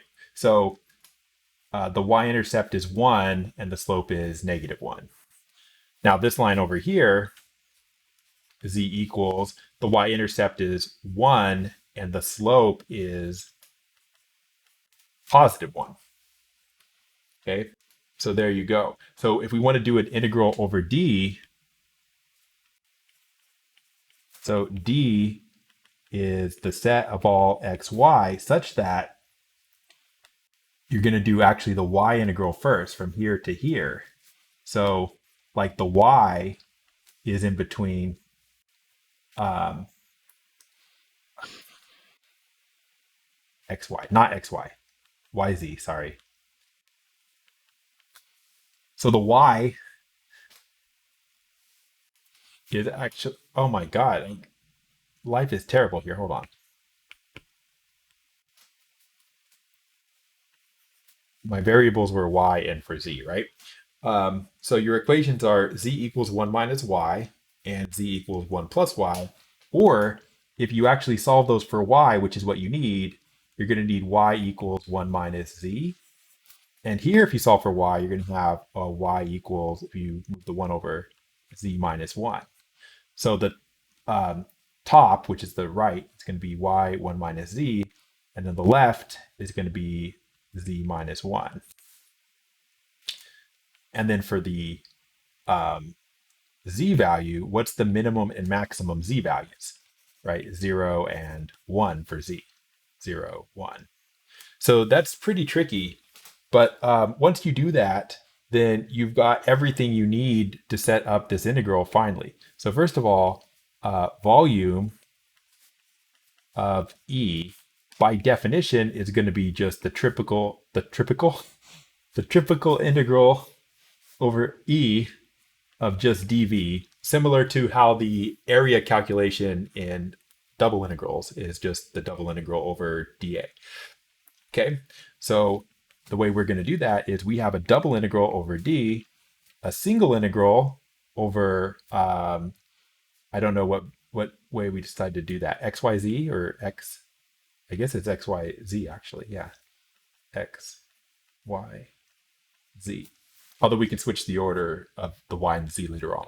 So for x, what's the top surface and the bottom surface? You have to go back way back here, right? Where'd we do that? Top surface, here. X is 1 minus z. Bottom surface, x is z minus 1. Okay, here they are. Right.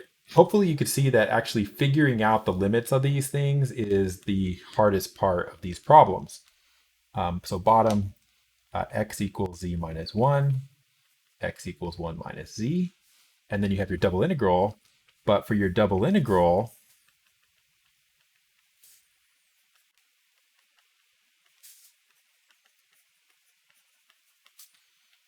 we got our limits right there, right? So they're on the screen, they're at the top. So the bottom limit for y is z minus 1.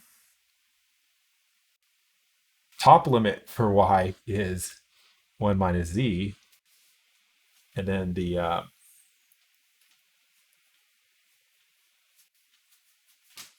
and then your z integral is 0 to 1. Okay.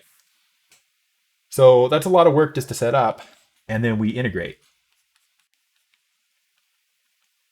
And I'm going to integrate using Wolfram Alpha, but not like the one step to the answer, because I don't agree with that. You shouldn't be doing that. But once you set up your integral, I feel like you're actually still learning stuff. If we do this, let's just go Wolfram.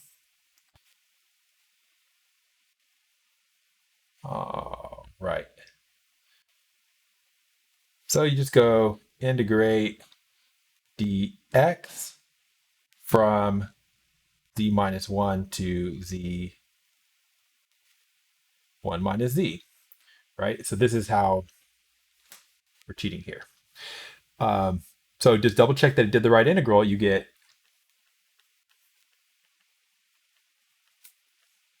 um, 2 minus 2z, and then we have y z. Now then you need to integrate that 2 minus 2z.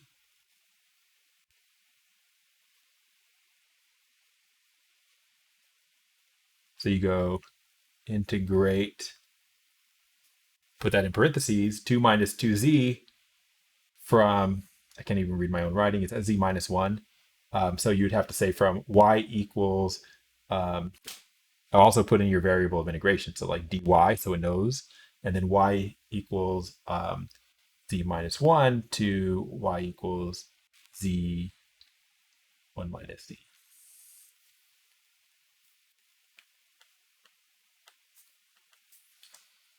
So you could, if you want to write it and expand it, I can click on that. And it didn't expand it. Oh, it did. if it expanded, you'll find that somewhere. So then this would be 4z squared minus 8z plus 4 dz. So I'll click on that. If you just care about the answer, you don't need the expanded form. Integrate, integrate, integrate, parentheses, parentheses, dz from 0 to 1. And when there's only one variable, you don't actually have to say like the dz and stuff. 4/3. Okay. And so if you're comfortable integrating these kinds of things, then, I obviously skipped a lot of steps there. But once you're comfortable with integrals, you're not really proving anything by doing more integrals. So you want to use the computing resources that you have available there. Okay.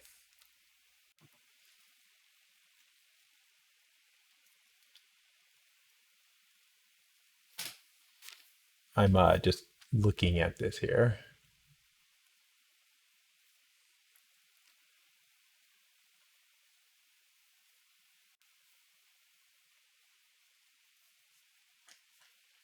Okay. Yeah, I guess we have to change the order of integration here. Let's try this. So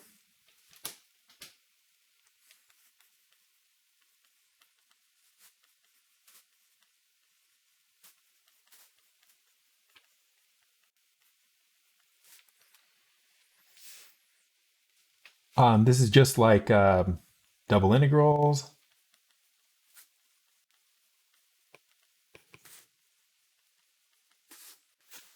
Changing the order of integration may make the integral easier or possible.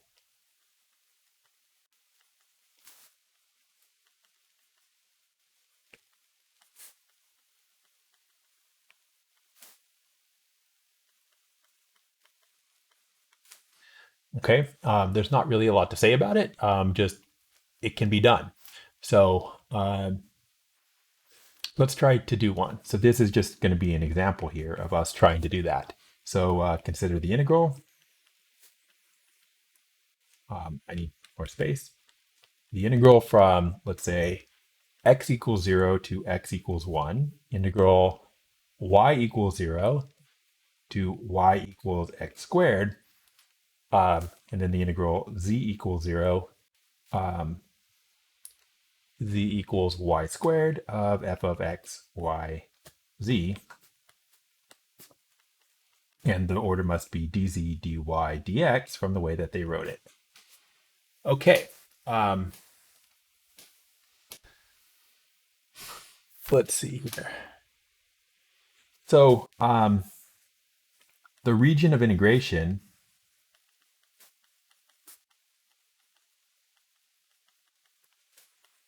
is E equals the set of all x, y, z such that, and we can just list the bounds basically.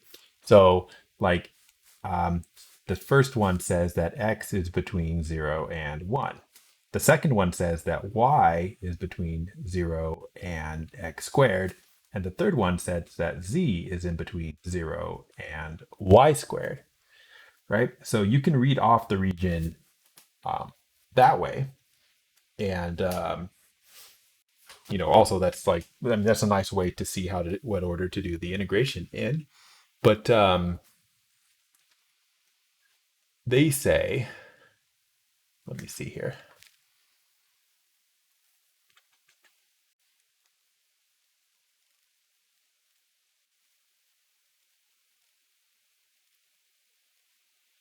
So x, y, y, z, x, z.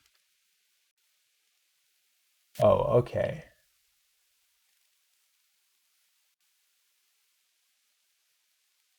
Wait.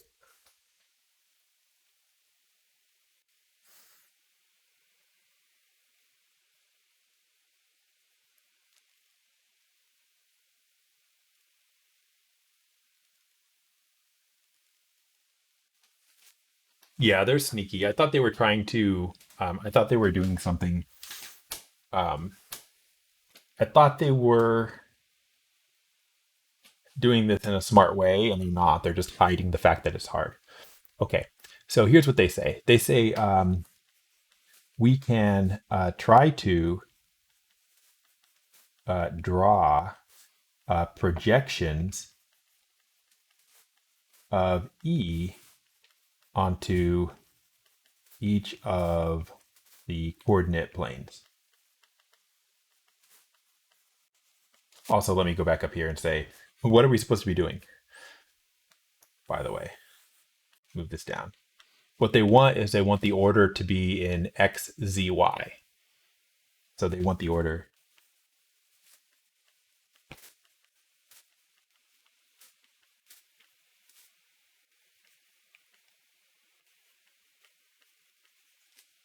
X, Z, Y.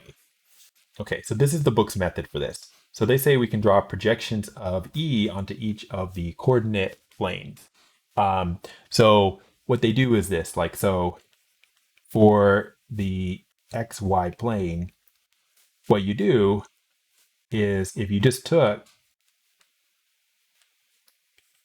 the X and the Y, you would say D1 could be between the set of all XY such that X is between 0 and 1, and 0 is in between Y, and 0, Y is between 0 and X squared, right? So just the two highlighted ones. We're just ignoring the Z, right? And you can draw that. Um,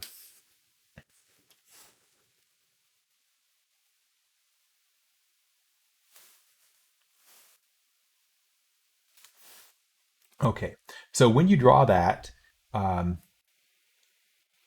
like Y equals 0 is down here, right? So draw Y equals 0 for this.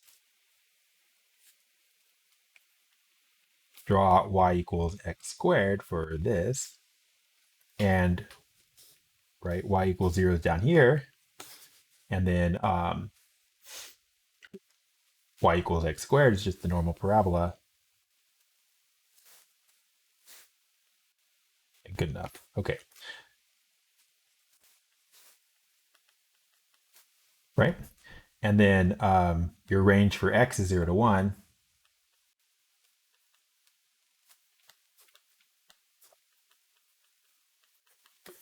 And then so you just come over here to 1 and you get this. Right? However, that's not the only way you want to write it, because when we do another projection, you're going to see that we're actually going to need to know the bounds for Y. So you're going to have to write this the other way around as well. Um, but Y equals X squared could also be written as X equals the square root of Y. And it would be the positive square root of Y because we don't actually care about the negative region here for X values. We only care about obviously the positive X values because that's where that D1 is. Okay. So that's the region. But also you could say that X is there. And then X, if you were going to bound it by different functions, well, the top curve right here, what's this line? Isn't that just X equals 1? So the top is X equals 1, and then the bottom curve here, which was Y equals X squared, is also X equals square root Y. So the bottom curve, right? Right curve, left curve is top, bottom. So you could have that. And then that's supposed to be a square root Y.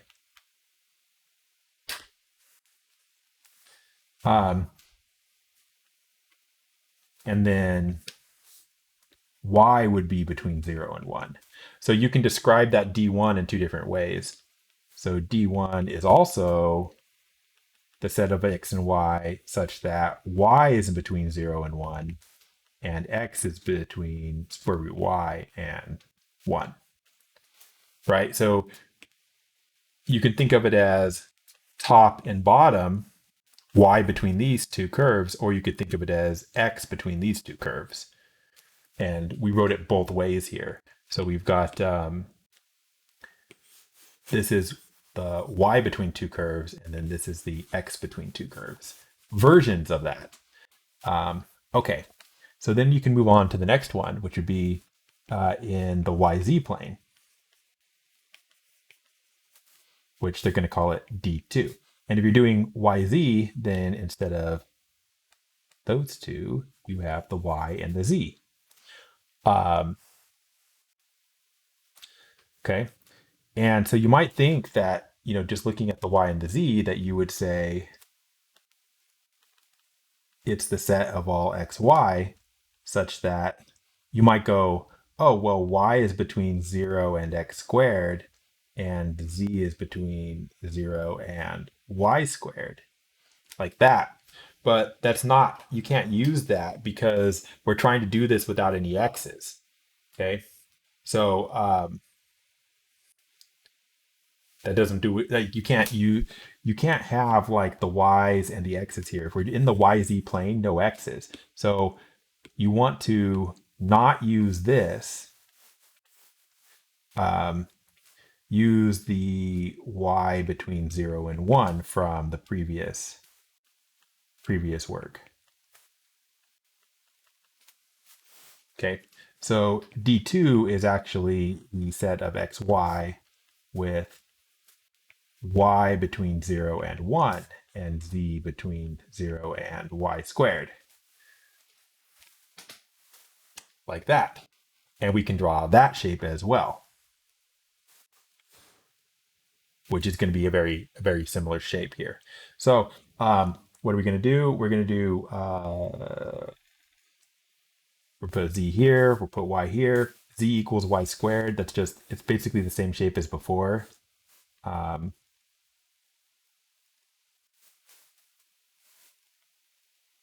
Okay. Y equals, nope, Z equals Y squared. Change the variables and things get hard, right?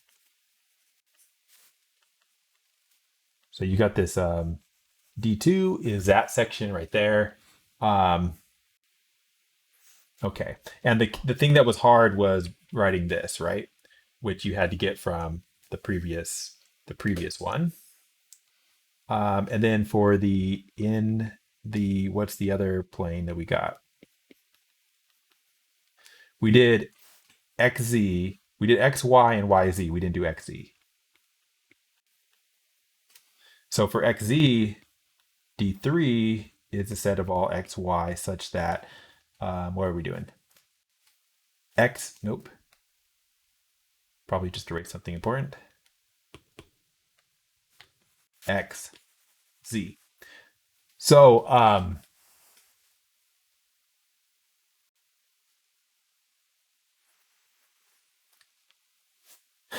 you have 0 less than X. What are we doing? Oh, I got confused. 0 less than X less than 1. And then for your Z, right? Z was given as 0 less than Z less than Y squared. But again, we don't want any Y's here. So we got to do something else. So how are we going to do Y squared? How did they even get that?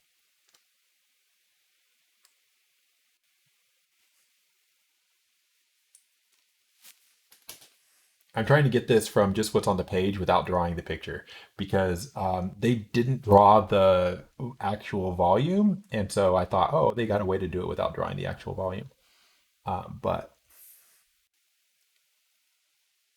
this is causing me issues here.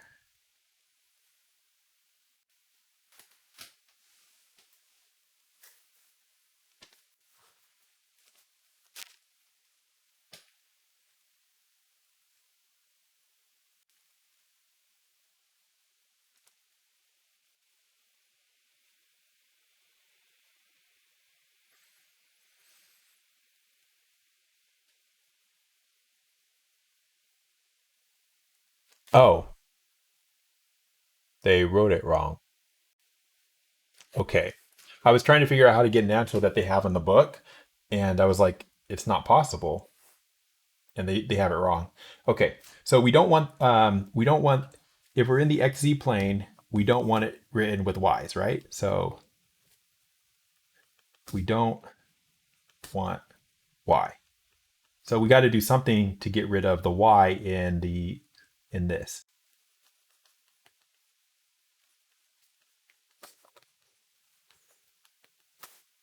0 less than Z less than or equal to Y squared.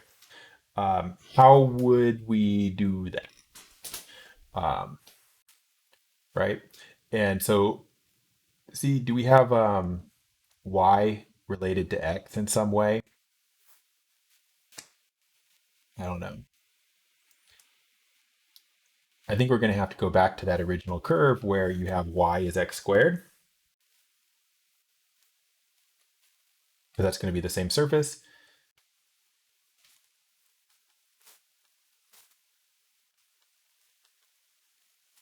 And I'm going to explain this with the surface in a minute. So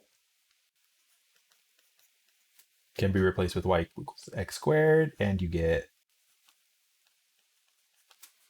0 less than Z less than X squared squared, which is Y to the fourth, X to the fourth. So you can come down here and replace this with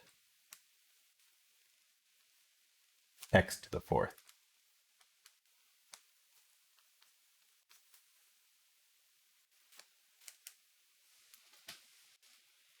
I believe. Okay. Now, I think what they want to do then is the theory is that at this point you somehow have enough way, you have a way that you could do this in whatever order that you want. Although they do not explain it in any way.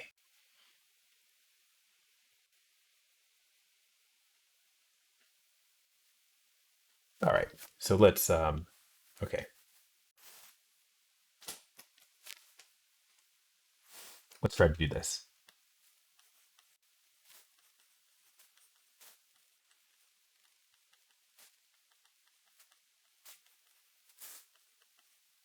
So we're going to try to write it in the order X, Z, no, what order? What's the order they want? X, Z, Y.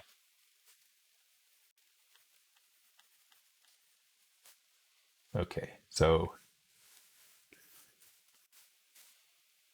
we got f of x, y, z, x, z, y. So we're going to start with x. So we need the region E described as x, y, z, such that x is supposed to be between two surfaces. So what are the two surfaces here? So let's look for all the x's that we got. X is between 0 and 1, that won't work. We need it between like some equations, between some other variables. X is between 0 and 1, that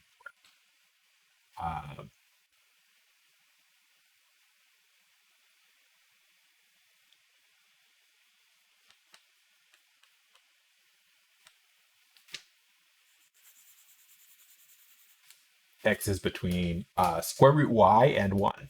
Okay, that will work. I think that will work.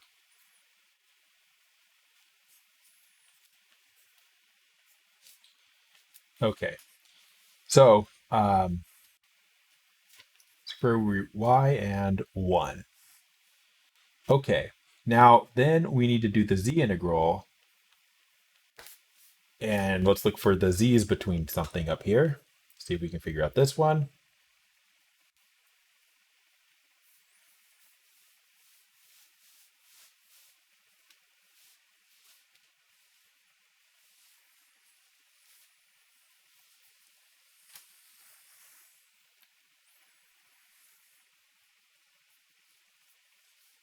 There might be a mistake in here. I mean, if so, the book made the mistake. But Okay, let's look for z's. Where are z's? So, oops. So we have z's there. And where else do we have z's?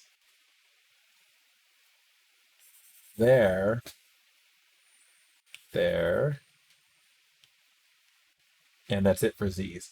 Now, at this point, we've already done the x integral, right? So if you're doing your x integral first, that means for your middle one, you need z can depend on y only. So if you look at these and you see like 0 less than x to the fourth, that can't be what you use because, um, wait, am I doing this in the order? What order did I say we wanted it?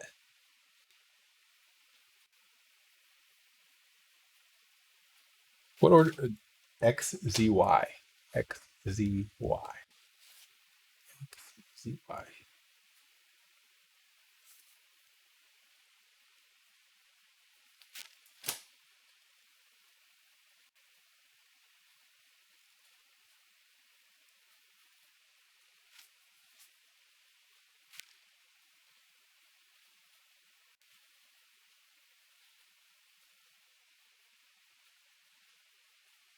Okay, yeah.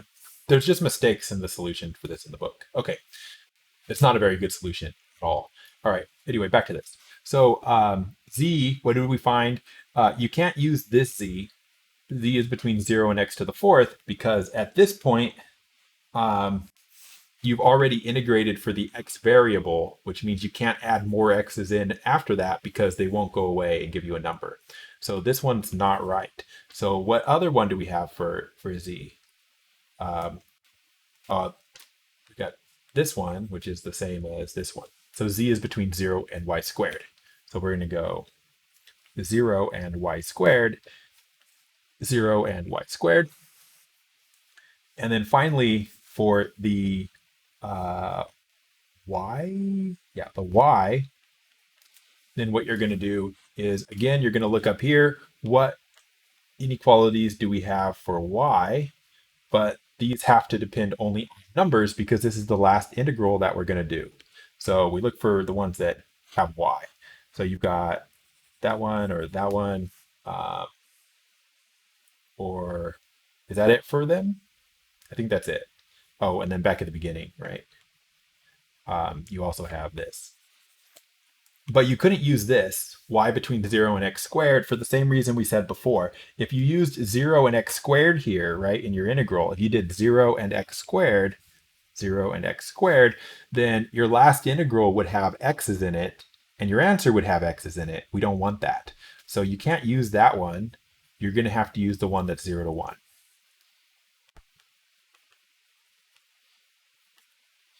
And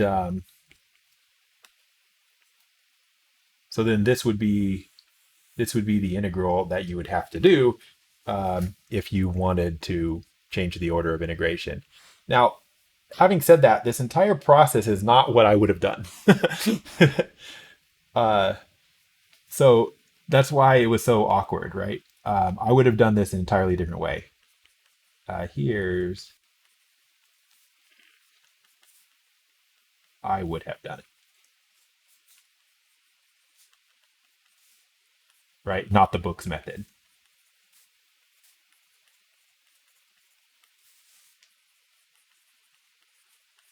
Okay, so step one.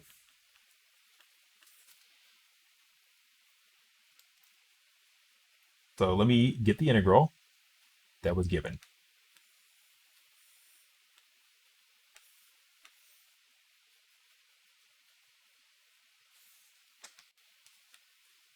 Okay, so this is the original integral,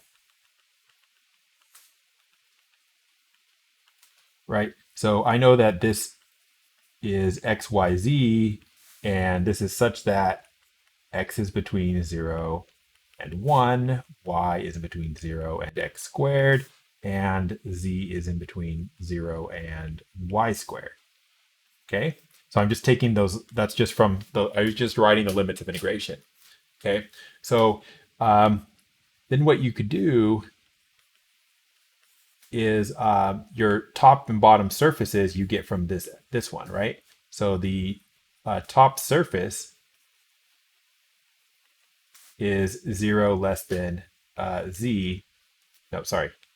Your top surface is just z equals y squared, and your bottom surface is z equals 0, right? Just from this much right here. Okay, so that tells you that like on a set of axes,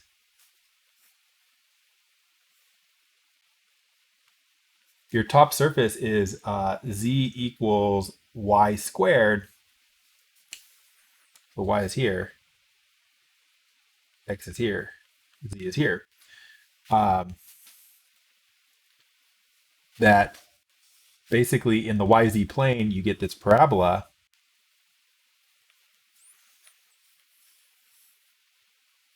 And this is actually if you remember, we called this shape, this is actually what we called a cylinder, right? Because there's no x involved, and so the variable that's left out, right, that can extend in the x direction infinitely. So this is a cylinder with a parabolic cross section. Okay, so cylinder with parabola for cross section. Okay, but specifically, that's the top surface is that parabola. The bottom surface is z equals 0. So once you have the idea that this is this parabola there, then the actual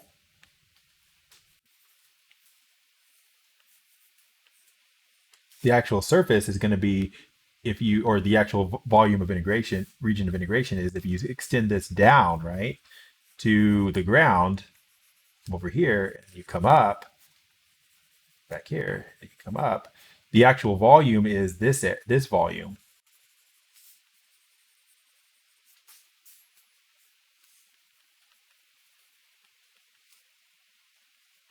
Is there.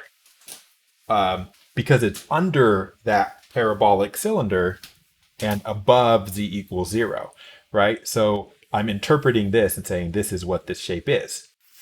Okay? Then once I do that, I say, okay, well, what region are we integrating over in D? So step 3, let's look at the D. So D is going to be the region that the other two variables make. So in this case, it's x and y because we did z first. And this is going to be x between 0 and 1, and then y between 0 and x squared. So again, that's just in the xy plane, so you can just draw that.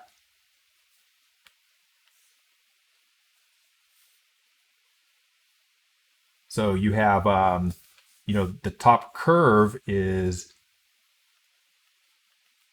y equals x squared. Your bottom curve is y equals 0. So y equals 0, of course, is down here. And then, y equals x squared is just a parabola.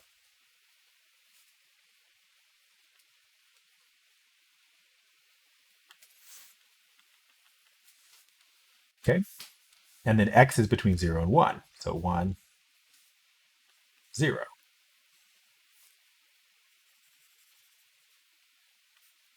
So that's the region D.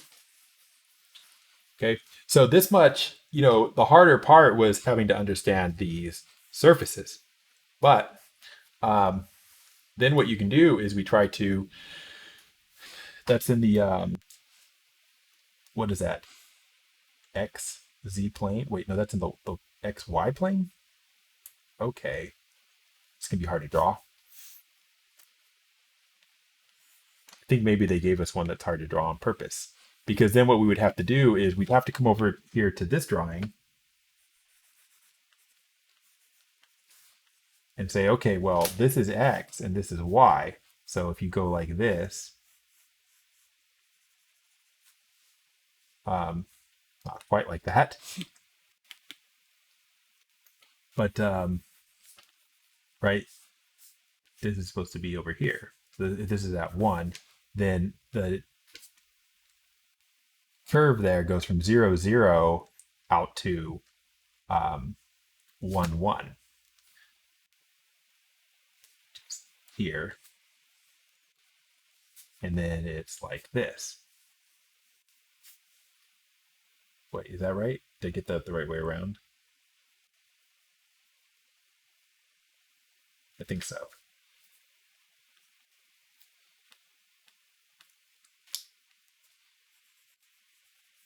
So the D is down there. But that's going to be hard to, I don't know what that's going to look like if I try to draw it. I think they purposefully gave us a region that's incredibly hard to draw here. Because like what I have to try to do is figure out like the green volumes. In the green volume here, if I only shaded the part that was above D, what would that volume look like? And I don't really know.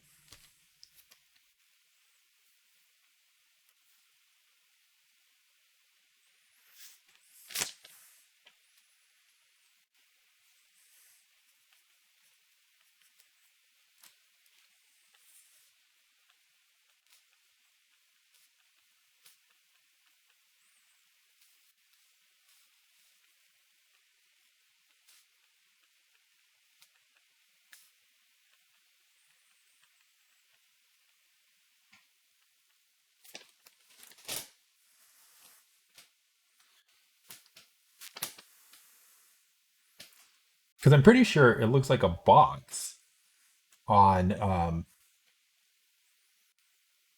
yeah, okay. So it's going to be really hard to draw that, but it doesn't need to be a great drawing.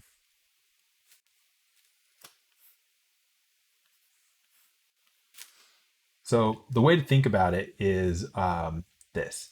So this front face right here,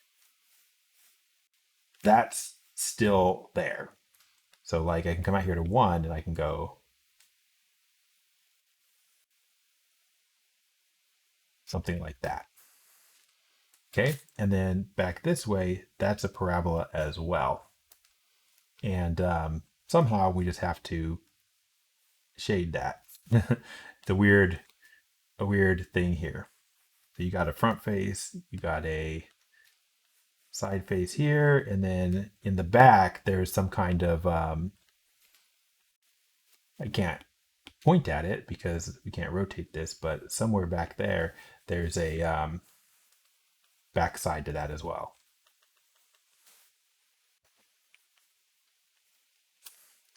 And so what you got is in the plane here, you've got a weird almost triangular shape, and then you've got, it's almost like a tetrahedron again. You got a front face here that I shaded orange. You've got a side over here that's facing this side, that's red, and then there's one around back that we can't see because we're, this front face is in the way, but there's one, I'll try to scribble it in. There's this one back here that's like the back face.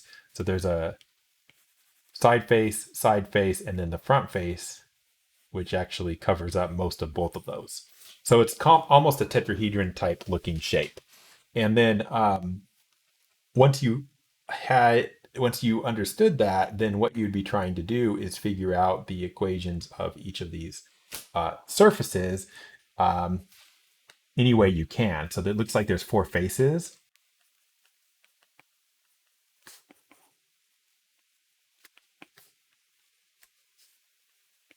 And you would need their equations.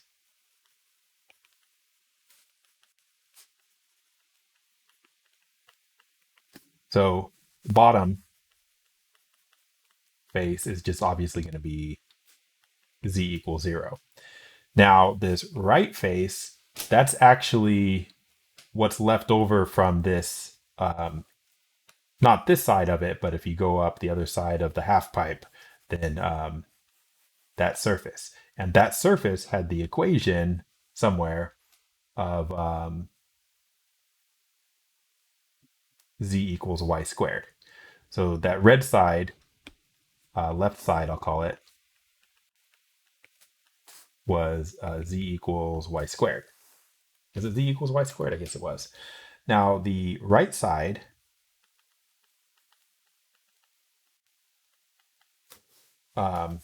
which is what I called the back side there, that's like if you took this line here for where D is, and then you just extended it straight up. So what's that line? What's that equation's line? What's the equation of that line?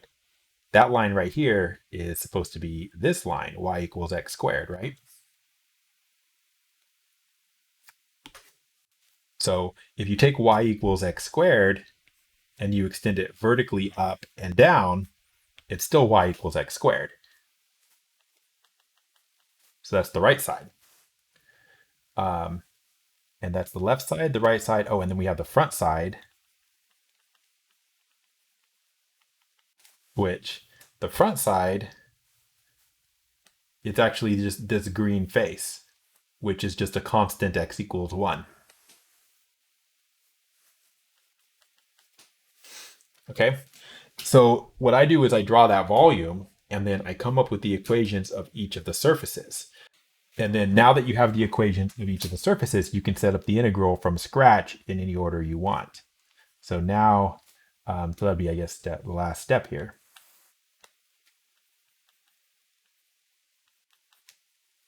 Once you have the surfaces all, with equations, once you have equations for every surface,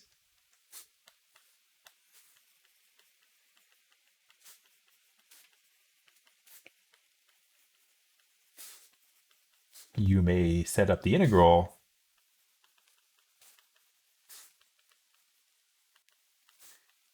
in any order you want. So we wanted, so what did they ask for? They asked for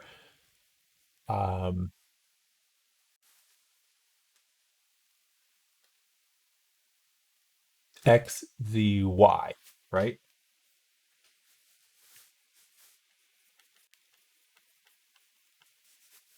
They asked for dx, dz, dy. So you go back to your picture, as terrible as it is. Say if we're doing the x integral first, I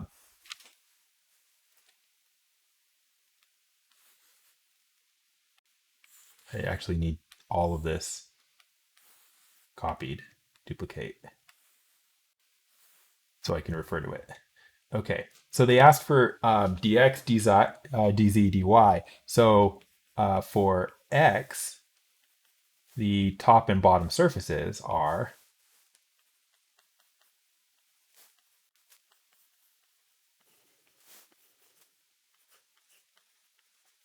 well, we know that they're going to be x equals something for the top, and for the bottom, x equals something, right? Because they have to be x equals something. So if you were coming at this from the positive x direction, you would hit, like from this direction, you would hit this front face, which, remember, the front face is hard to see there, but it's actually this is the front face. Okay. So you would hit that front face, which is just kind of this front, like triangular shape here. It's flat. It's flat and vertical, and the equation is simply like, what's the equation of this front shape? That's just x equals 1, right? Oh, we already did this. What am I doing? Sorry. The top surface, the first thing you hit is that front face, and the front face was x equals 1. So that's your top limit for x. And then if you leave out the back of that, you'll specifically like be leaving out of the side that I call the right-hand side, right? because there's only three faces. Like there's four faces, but there's a left side, a right side, um, left side, right side, bottom side, front face. So we already did the front face. The back side would be leaving out that green one, which is what I call the right side. So the right side was y equals x squared, but we need to solve it for x. So that's going to be x equals square root y, like that. So those are going to be your bottom and top limits for x. So yeah. So x is between 1 and square root y. Okay. And then d is the shadow on the what plane? Well, we already did x, so it would be the shadow on the yz plane. Where's the yz plane? Let's look up here. This is the yz plane, right? So the shadow is actually pretty much this kind of shape, right? But just back here in the background. So it's that kind of parabola. Actually, this kind of parabola looks like this, but it's you know, in the YZ plane. So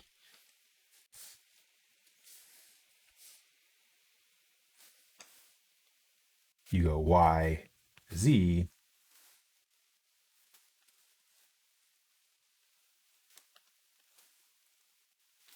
like that. And so this is your region D in the YZ plane. This is 1, 1. This is Z equals Y squared. And of course, this is out at 1. Okay, and we can integrate that in any order we want in principle, but they said specifically we're supposed to be doing Z next. So Z, here, the top curve is this Z equals Y squared. The bottom is Z equals 0, right? Bottom there. And then Y is just going to be between 0 and 1. So combine it.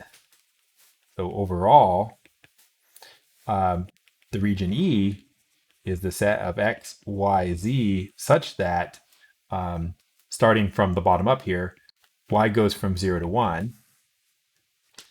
Z we got from here. Z goes from 0 to y squared. And then finally, x goes from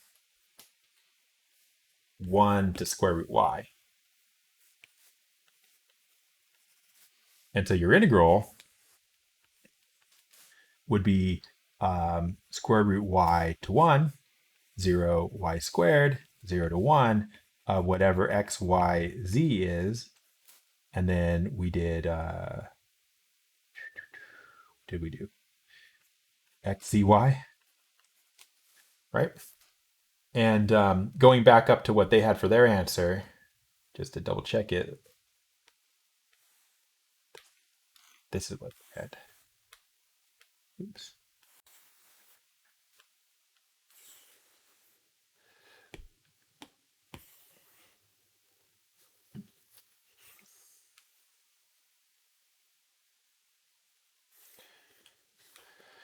All right, so square root y, 1, square root y, 1, 0 y squared, 0 y squared, 0, 1, 0, 1.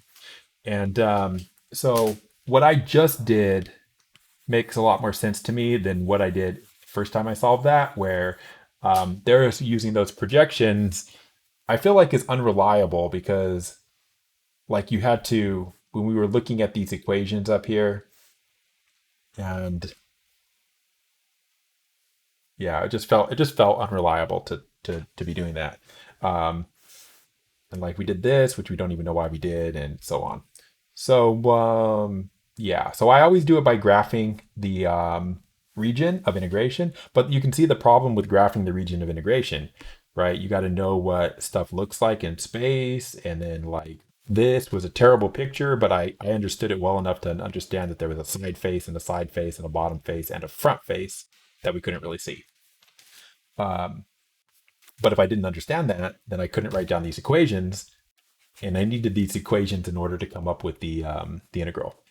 Now, all right. So that was a very long lecture. I think we're going to stop here. We still have. I think that's mainly it. But I'm going to post like a supplementary video with probably some changing the order of integration problems to try to help you guys out.